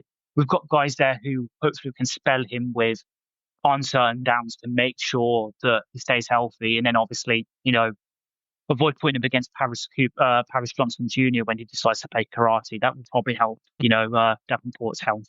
I know. I have a feeling I'm hoping we get 8 or 9 games out of him. That's what I'm hoping for. I'm not saying that that's going to happen, but that's if I heard 8 games out of Davenport, I'd be like, okay, well that's good, because what he showed in that first game with the Rams, with him and Aiden on the other side, that looked like a pretty dominating duo. And Levi actually looked really good in that game in the first games too. So not only are we going to get Aiden back, he's going to make everybody else look so much better.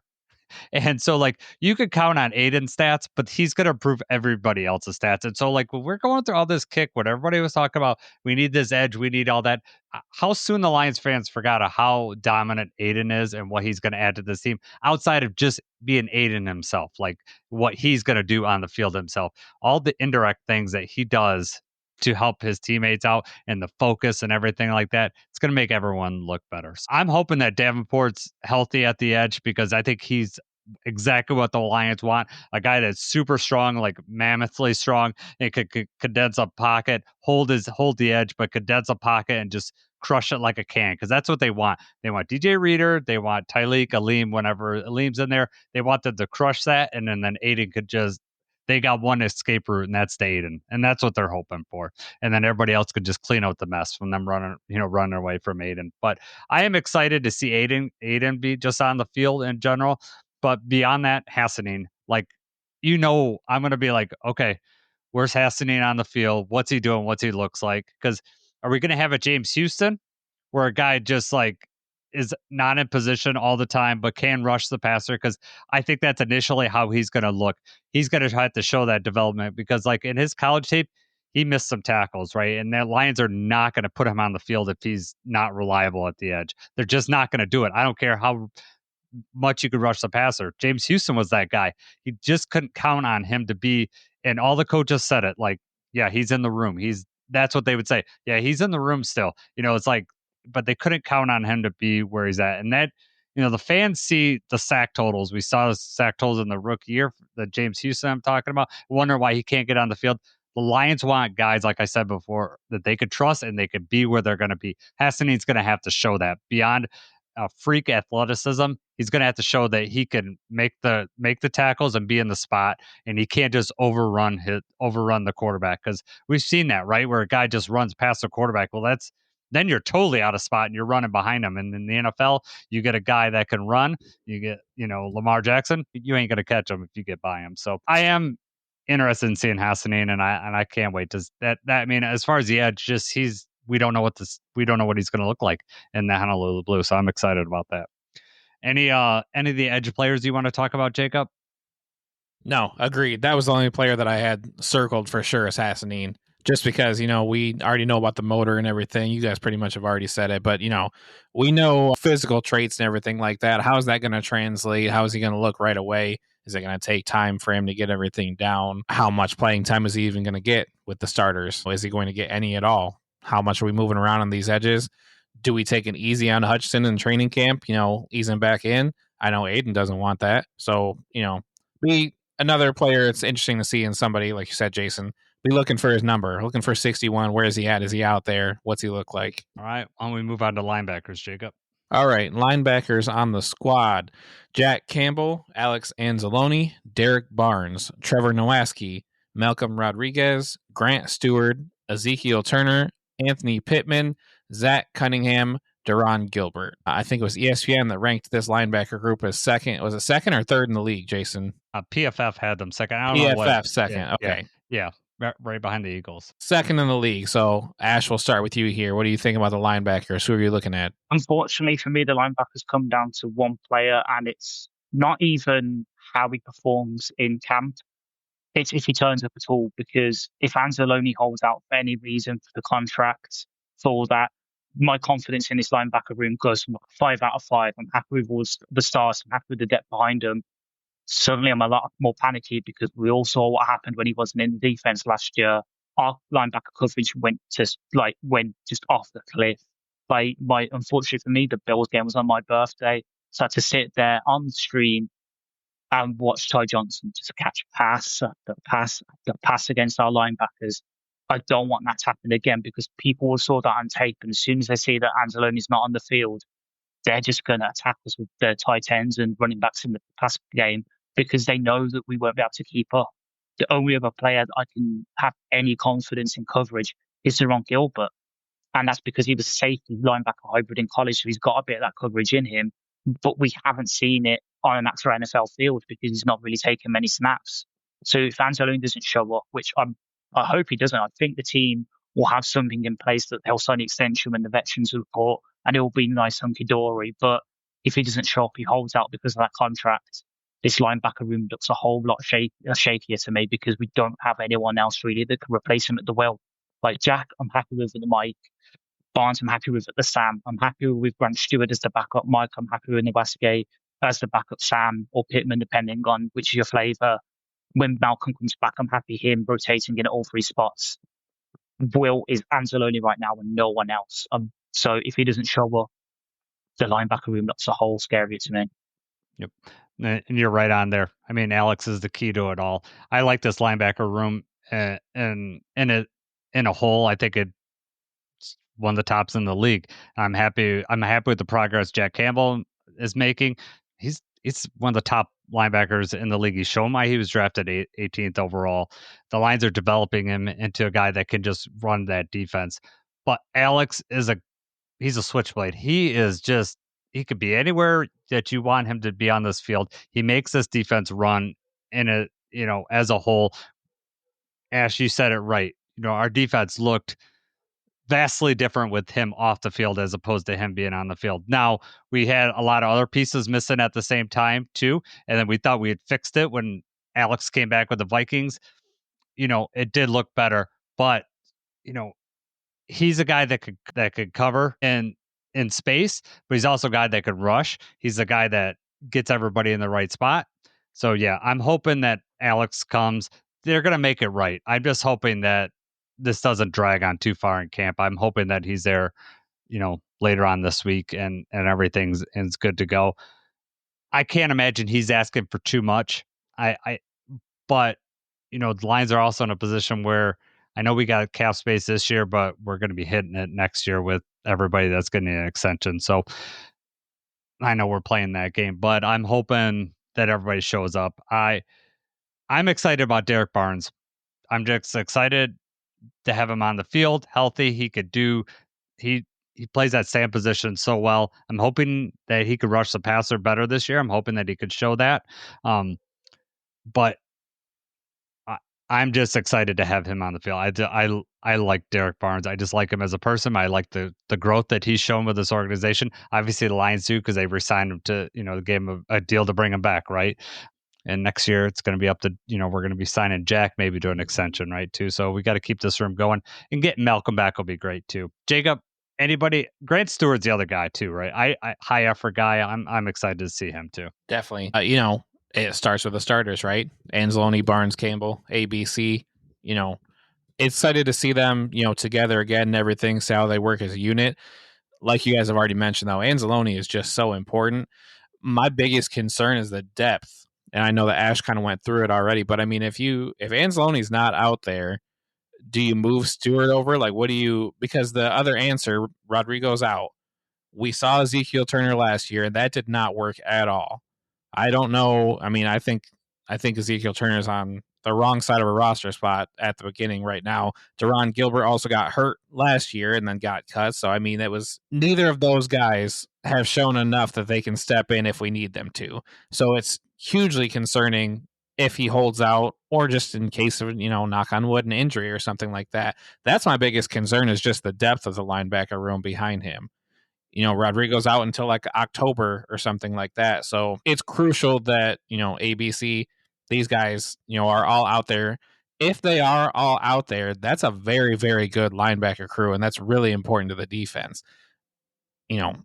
I hope that Anzalone doesn't hold out. I hope that they just pay him the contract. Like you said, Jason, there's no way that he's asking for, top 5 linebacker money or anything like that. I'm sure he's just looking for a little more guaranteed, longer deal. If you're Brad Holmes, just sign it now. I don't know what exactly we're waiting for there. I don't want any holdout. I don't want any sort of distraction in training camp or anything like that. That's just not this team. It just doesn't make sense for us. So really hoping that it doesn't come to that. But yeah, Nowaski showed flashes last year. Grant Stewart, for the Colts actually did not play terribly last year. So as a backup and a rotational piece, that's pretty good, especially without Rodrigo. Does Zach Cunningham make the team? I don't know. He's probably on the outside looking in right now, too. He's a depth piece right now, but that's just my biggest concern. I have no concern over the starters. My biggest concern is if something was to happen to one of them, our depth right now, I don't like the way that looks. And that's mostly because of Malcolm being out too, right? If Malcolm's in there, then absolutely, I'm feeling good. If we're missing one of them, I like Malcolm to be able to come in. Now, is he a long-term solution? Probably not, but I have confidence that he can come in and handle any one of those positions. Exactly. That's his value. He can come in anywhere. I mean, he's maybe not going to be playing top 10, although Pro Football Focus rated him really high. The thing about Malcolm is maybe he's not quite as talented as some of the other linebackers, but the smarts are there, and he knows his role. He knows the role for each one. Sam, Will, Mike, he knows where he's supposed to be in each spot. He's right there. Does he always make the play? Maybe not, but more times than not, he does.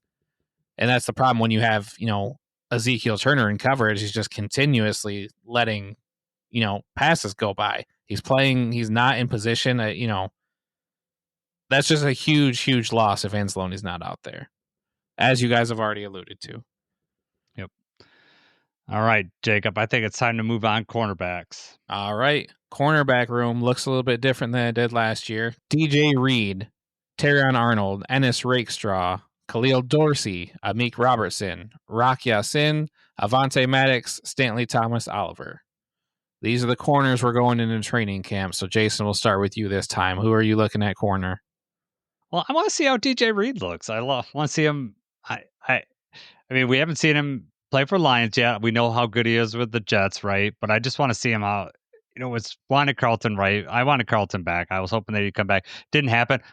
I'm actually kind of more excited to get DJ Reed. I just didn't think that was going to be a possibility. I just did not see us going out, and I thought he was going to command a higher contract than what he got. So I'm happy about seeing him. And Terrion, right? We want to see the growth. I want to see where he's going to be at, because I'm hoping that it just is a high trajectory. We get it like what we had with Darius Slay, right? Like first year was a little rocky, and then all Pro Bowl after that, and that's what I'm hoping we see with Terrion. Because if he ends up being at least a solid 2, that's a really great 1 and 2 cornerback. And then we're gonna see Ennis too, right? So I'm hoping that DJ Reed is who I want to see. I want to see how he looks out there. I just want to see him in the Honolulu. As far as training camp, I just want to see the new player out there. But Terrion, yeah, I want to see, especially when they do those one-on-one drills. How does he look against JMO? How's that looking up? How's he? What is will Amon-Ra be able to trick him with running exceptional routes?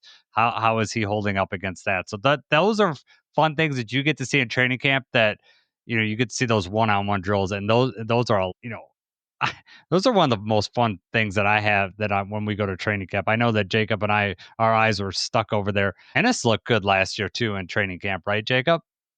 Oh yeah, absolutely. He was playing at a very high level. It's something I was really excited for last year before that injury. So, yep. All right, who are you looking at, Ash, in the cornerback room? Savante Maddox, because I've read a very good article today from Match Quarters, who's a guy that does stuff about like defensive trends in the league. And he did some kind of Substack today about how we were multiple in our personnel last year and how that allowed us to play base more than anyone in the league because of how we used Branch and how we used Barnes. Maddox could be the next evolution of that, where could easily, I know it's listed for us as a nickel back a corner, we could easily slide in a strong safety, free safety. Having him on the field potentially at the same time as our two starting safeties will allow us to match up so well against some of the stuff that our divisional opponents will throw at us.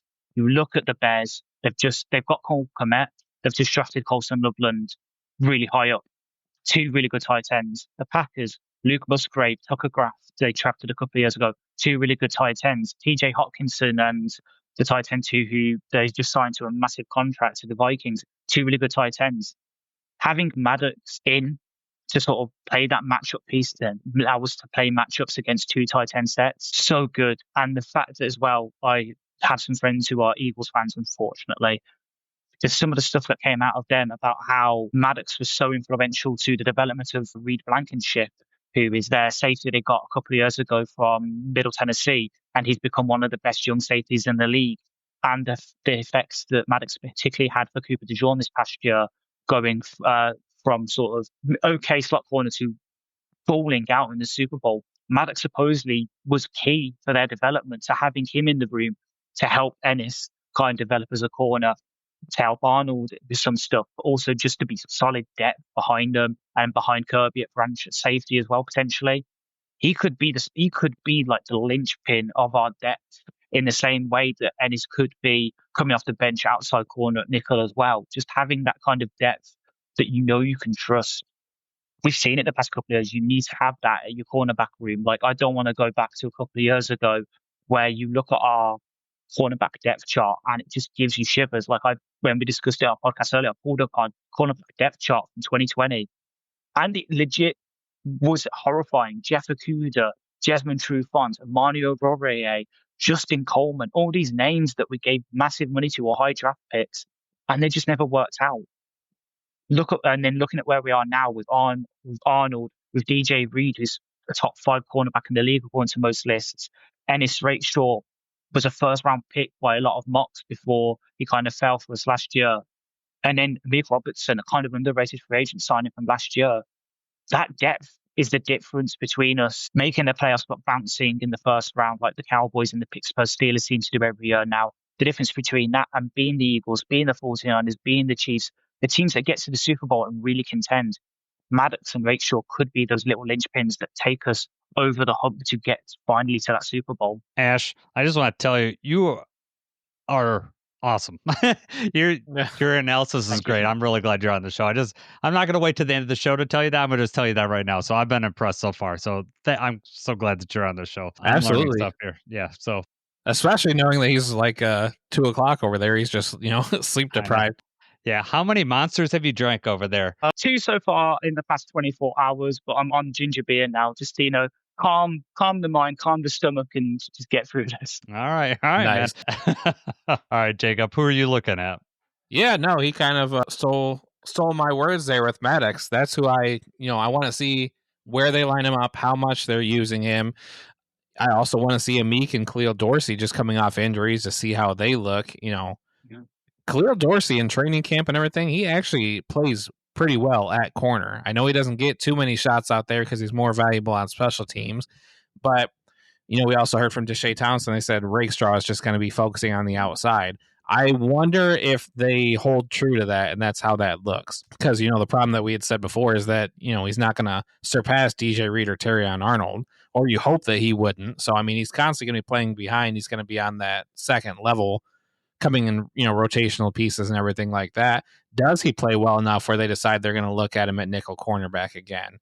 That's the best players need to be on the field. They got to figure out some way to do that. And Amik obviously played very well last year too, but I just want to see what Ennis has. Seeing him in person really made me a believer last year, so I know what he has. As far as the other guys, Rock Ya-Sin, Stanley, Thomas Oliver, depth pieces, probably going to be getting a lot of work in the preseason, trying to earn roster spots there. But, obviously you're excited to see DJ Reed and Terrion because those are the stars, right? We want these to be shut down corners. We want a lot of tough receivers in the NFC North, a lot of tough opponents. We want to see what we have out of those two guys. But the names I'm circling for sure are going to be Maddox and Rakestraw. Yeah, we'll get a good look at them. And Maddox is the next group that we're going to talk about is safety. And that is where I think he's going to show his value this year, because when we get to that group, the depth isn't there. So, Jacob, before I ruin everything, why don't you tell us who the safeties are, and we'll go from there. Well, obviously, we're going to start with the top two here, Brian Branch, Kirby Joseph. Behind them is where the competition starts. Eric Hallett, Dan Jackson, Ian Kennelly, Maurice Norris, Lauren Strickland. And then I guess if you want to include Avonte Maddox in there, he's going to be getting a lot of work in safety too. So, Jason, let's start with you this time. What are you thinking? Well, Dan Jackson, who I want to see. Try hard, seems like a lion, right? Drafted 7th round. He's going to have a good chance. There's not a lot of depth at safety. They're going to, behind our awesome, all-pro Kirby Joseph, future all-pro, in my opinion, Brian Branch. Behind them, it's a mixed bag, right? We either have, late round or undrafted free agents outside of Avonte Maddox, who we're going to try to move over, try to play at safety, who I expect to be over there. Jim O'Neill, who is, the safety coach or whatever. I don't know what passing game coordinator. I'm not sure exactly what his exact title is, but he basically alluded to the fact in the offseason talk that they're playing him all over. So he's cornerback and safety. But based on the depth, I think Avonte's going to have a good chance of being safety number 3. That's the way I'm looking. But I want to see Dan Jackson. I want to see how he looks. He's just one of those Georgia guys that Brad Holmes liked. And, he's going to be ready to come in. He's a walk-on. And any guy that could walk on to Georgia and, be as loved as him, it just seems like a lion to me. So I'm really hoping for that he's going to be able to make it. So we'll be able to see him in training camp. Safety's tough, right? There's a lot that goes on there, and you're the last outlet back there, right? So if you don't do a good job, everyone knows it, because you're the one that's the first guy that's chasing that wide receiver that ran by you. So I'm curious to see how it's going to work out. I'm hoping that Dan shows enough that he can make the team, at least in starting special teams, and then see how he goes. And then towards the end of the year, does he start making a rotation? So that's what I'm looking at seeing. Ash, who are you looking at? Jackson was going to be one of my guys because I honestly think he was misused at Georgia. Watching the tape on him, they were using a lot as a free safety when his best play was as a run defender in the box. So the reason that you watch the tape and he's getting a lot of tackles, but they're like 10 yards down the field, it's because he's starting 15 yards down. It's a single high safety in their cover 3 scheme. He's reading the run and blitzing down, but by the time he gets to the back, it's 10 yards. They've already got the first down, so it's looking bad on him. He's got instincts to play in the box and some of the cover.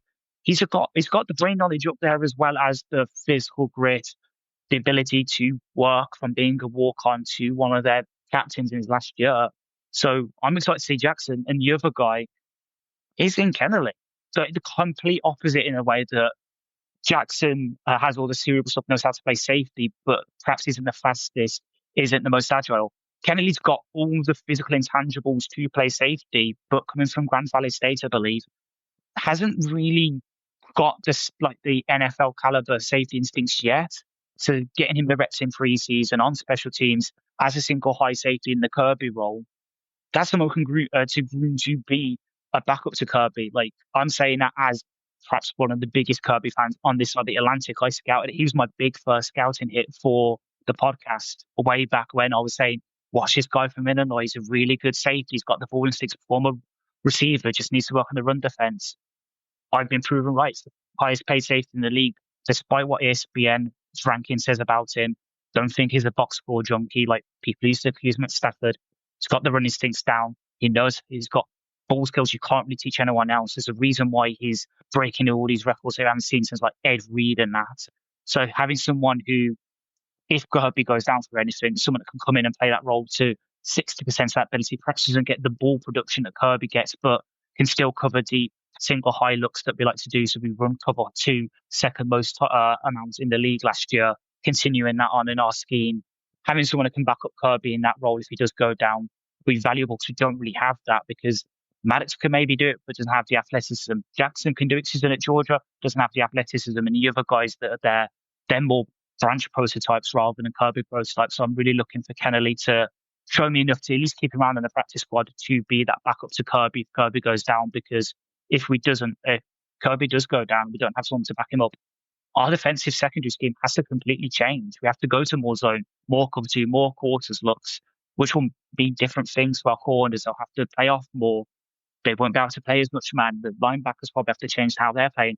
It means that the defensive line has to change how they're playing because they're having to, the corners will have less time to cover. So the defense line got to get there sooner. Losing Kirby could be the sort of what's called the Jesus nut on a helicopter, where if that nut comes loose on helicopter, that's going down. Is that right now for us? So we need a backup for him, and that could be Kennelly.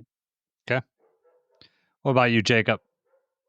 Yeah, this is another interesting position group for me, just because, of the 5 safeties that made the team last year, Branch Joseph and Lauren Strickland, actually, if he's not on the team, Brandon Joseph's not on the team anymore. So the roster spots are there, and it's going to be one of these guys. Is it Dan Jackson?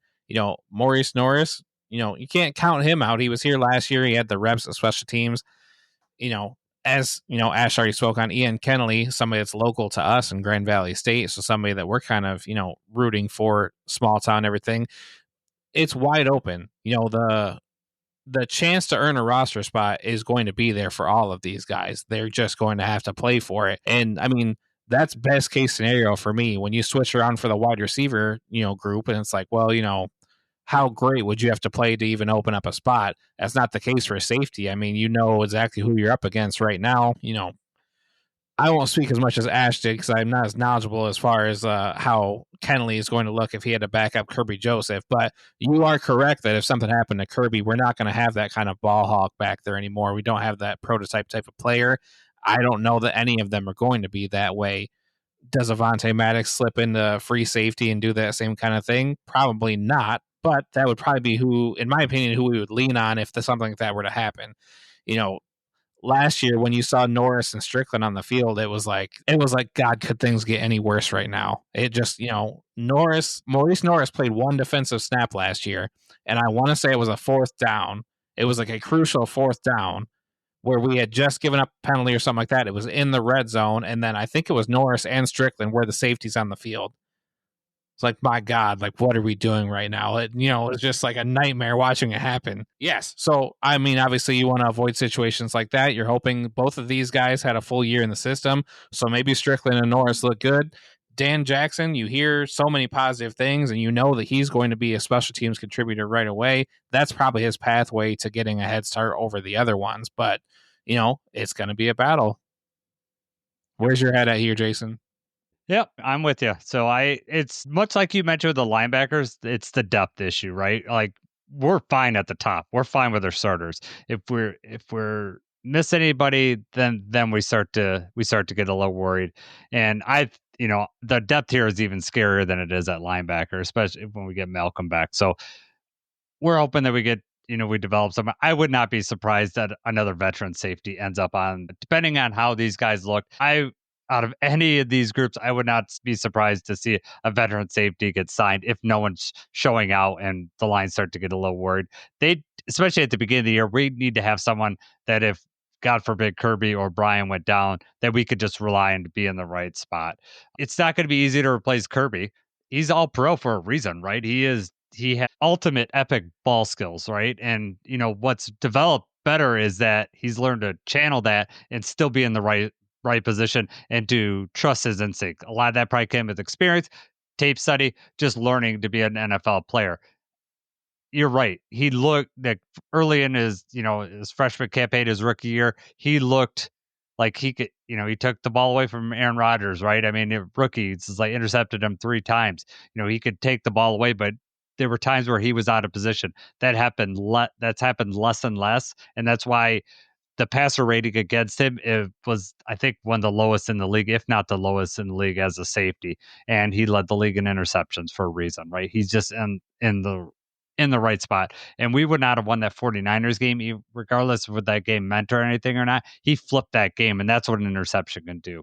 And so, and Brian Branch, he may be arguably the better safety of the two. It just depends, but they're both different, right? Brian Branch he is a true switchblade. He could be played all over the field. He could be a nickel. I bet you could put him at outside corner and he could hold his own there if he needed to in a pinch. I bet you could play out there. I mean, he wouldn't embarrass himself. But I want to see Branch more in the box. I'm hoping that we could truly have him what we got a Meek up for nickel, and I'm hoping we could just put Branch all over the field. And then I want to be able to see him. It's a guy that can rush the passer. He can get at the quarterback. He just needs to get home with it, right? And Aiden, again, is going to be a key to unlocking that because the attention is going to be over there. And we're going to forget that Brian Branch can come free because he's got to line up on the inside over the slot. So we'll see how it goes. But we're kind of running long, right, Jacob? So what do you want to end on? We went through the whole roster. We had some questions at the end. What do you want to end on?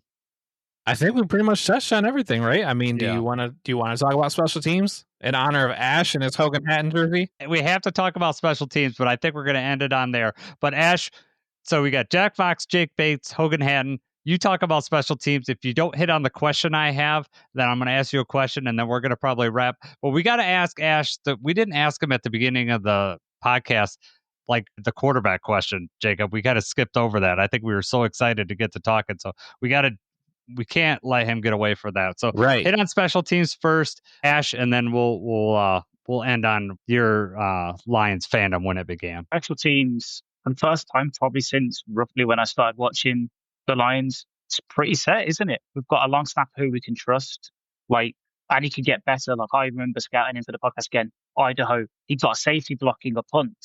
He got safety from snapping a punt, going to tackle the punt returner, knocking the ball loose, and it went out the end zone. He got a safety like that, and got a touchdown doing the same again, forcing the fumble on a punt, ran it in, and he's got linebacker experience. So long may he continue. May he be the new Don Wilbach. May in 20 years' time we look back and say there are 3 things certain in life: death, taxes, and Hogan Hatton. Jack Fox, well, I hope he enjoys his 3 year of life that he's got now from Jared Goff. Hopefully doesn't drink it on the sideline, when he's just having to sit there because we're not having to punt.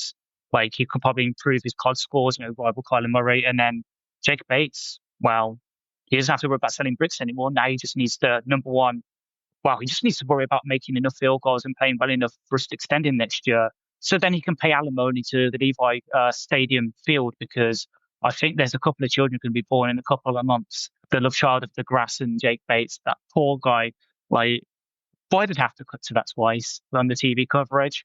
I'm happy with all special teams. I know obviously Khalid's going into his final years of our punt returner, kick returner. If Craig is off the roster, who takes that up?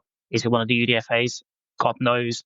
But I'm pretty happy with special teams, and thank God I probably won't have to break out my top 32 long snappers in the league list that I had to make last year for the podcast, because that took me ages. Man, that was great. The Jake Bates thing. Now, Jacob's. You could think you say that for the end, because Jacob has just going to be picturing Jake Bates the whole time now, and he wouldn't be able to concentrate. So I'm glad you waited to the end to talk about that.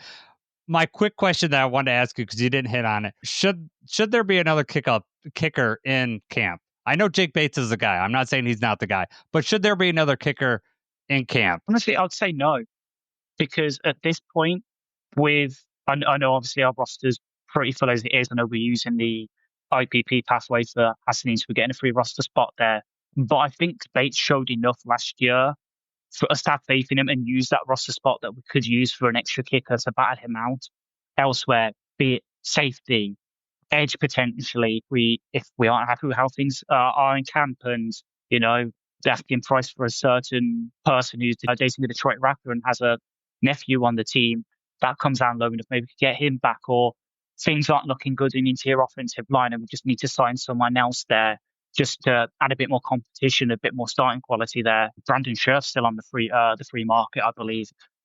I think that's better used there than bringing in someone to battle Jake Bates that might rattle his confidence, and then we're back into that cycle of having to go 3 games for a kicker, and they're not doing well, so we'll cut them. I'll bring Vic Riley Patterson, and then we'll play the Pittsburgh Steelers late in the season, and Kirby's picked off Aaron Rodgers, and all we need to do is make a field goal. And God, is that Ryan Sotozo coming back out? I'm having flashbacks here. Trust in Bates, I think. Just trust in Bates. It will all work out. All right, Jacob, any special team thoughts from you, or are you still just distracted by him in Houston Texans field?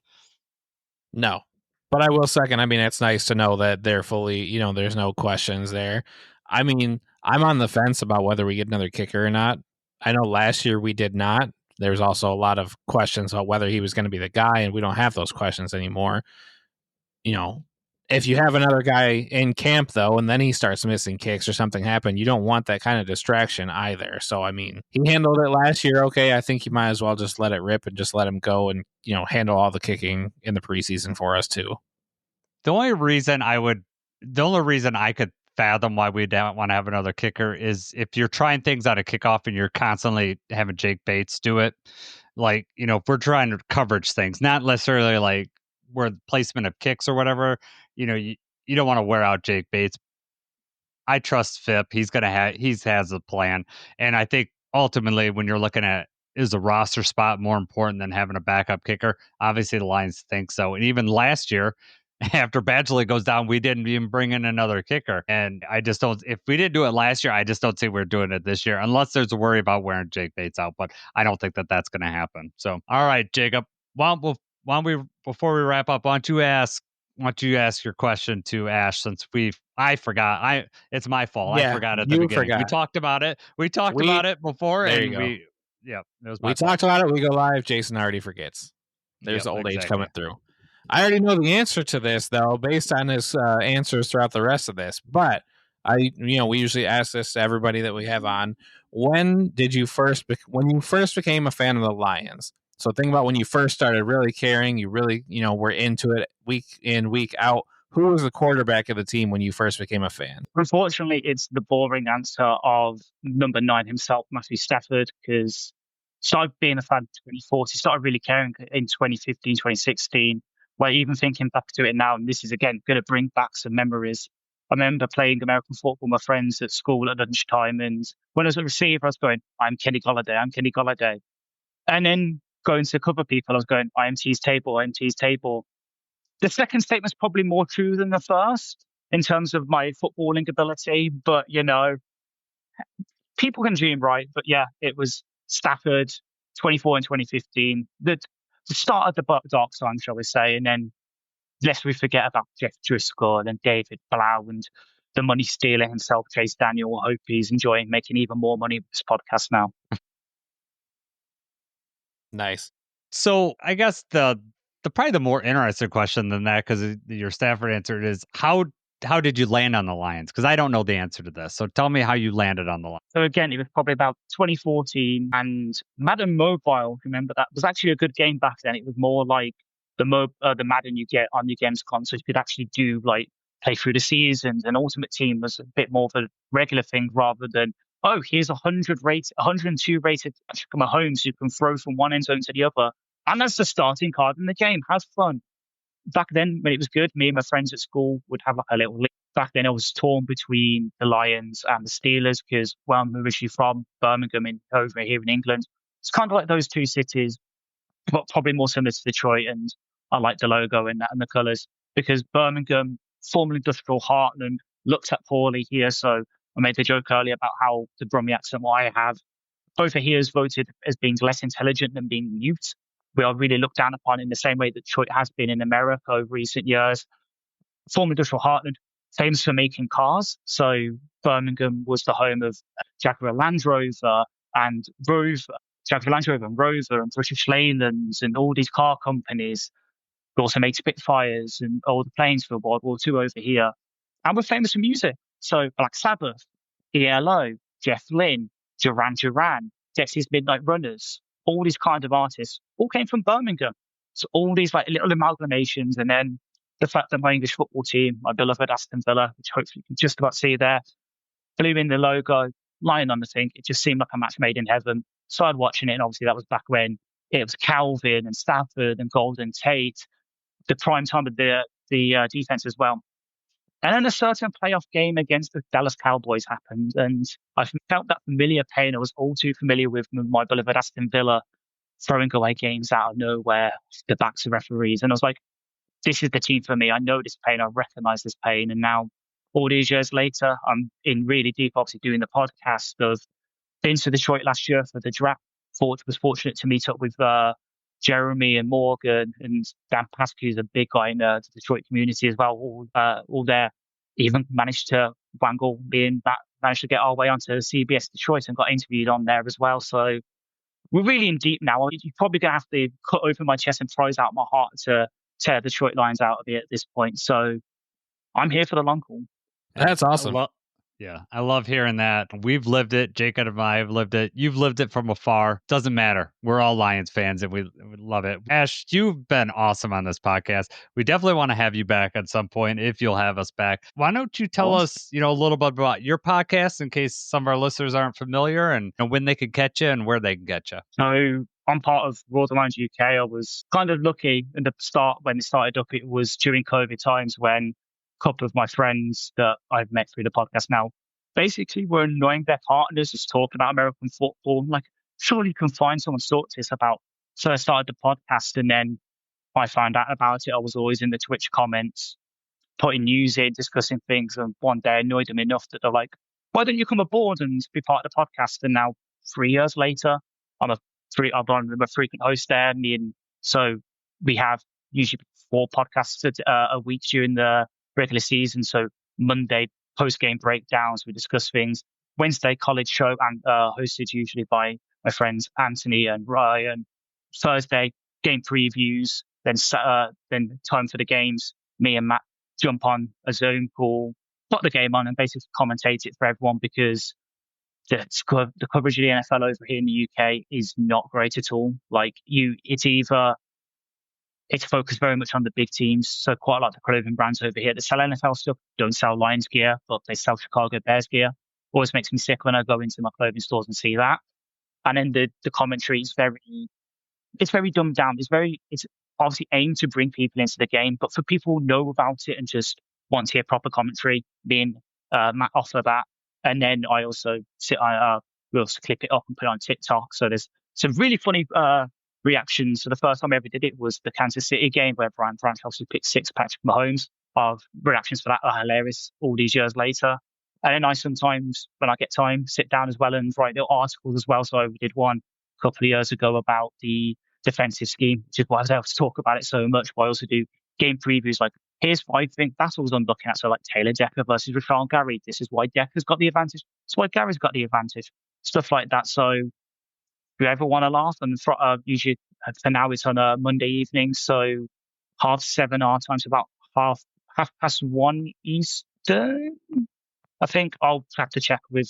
We usually tweet out anyway our socials, but we usually on and we'll laugh. We try and balance British humour with analysis of the game, and then just loads of random excursions. Like we had a 2-minute brief interlude about helicopter films halfway through the podcast today. So if you're a fan of Blue Thunder and Airwolves, we're the podcast for you. All right, Ash. Before we sign off here, I just want to tell you we've had the most comments out of. This is the most comments we've ever had during our live. So you brought the people. I want to thank Dan, who's been chatting throughout here. I don't know how to pronounce this. Contrapaston. I don't know how. Maybe that's is that how you say it? Or okay.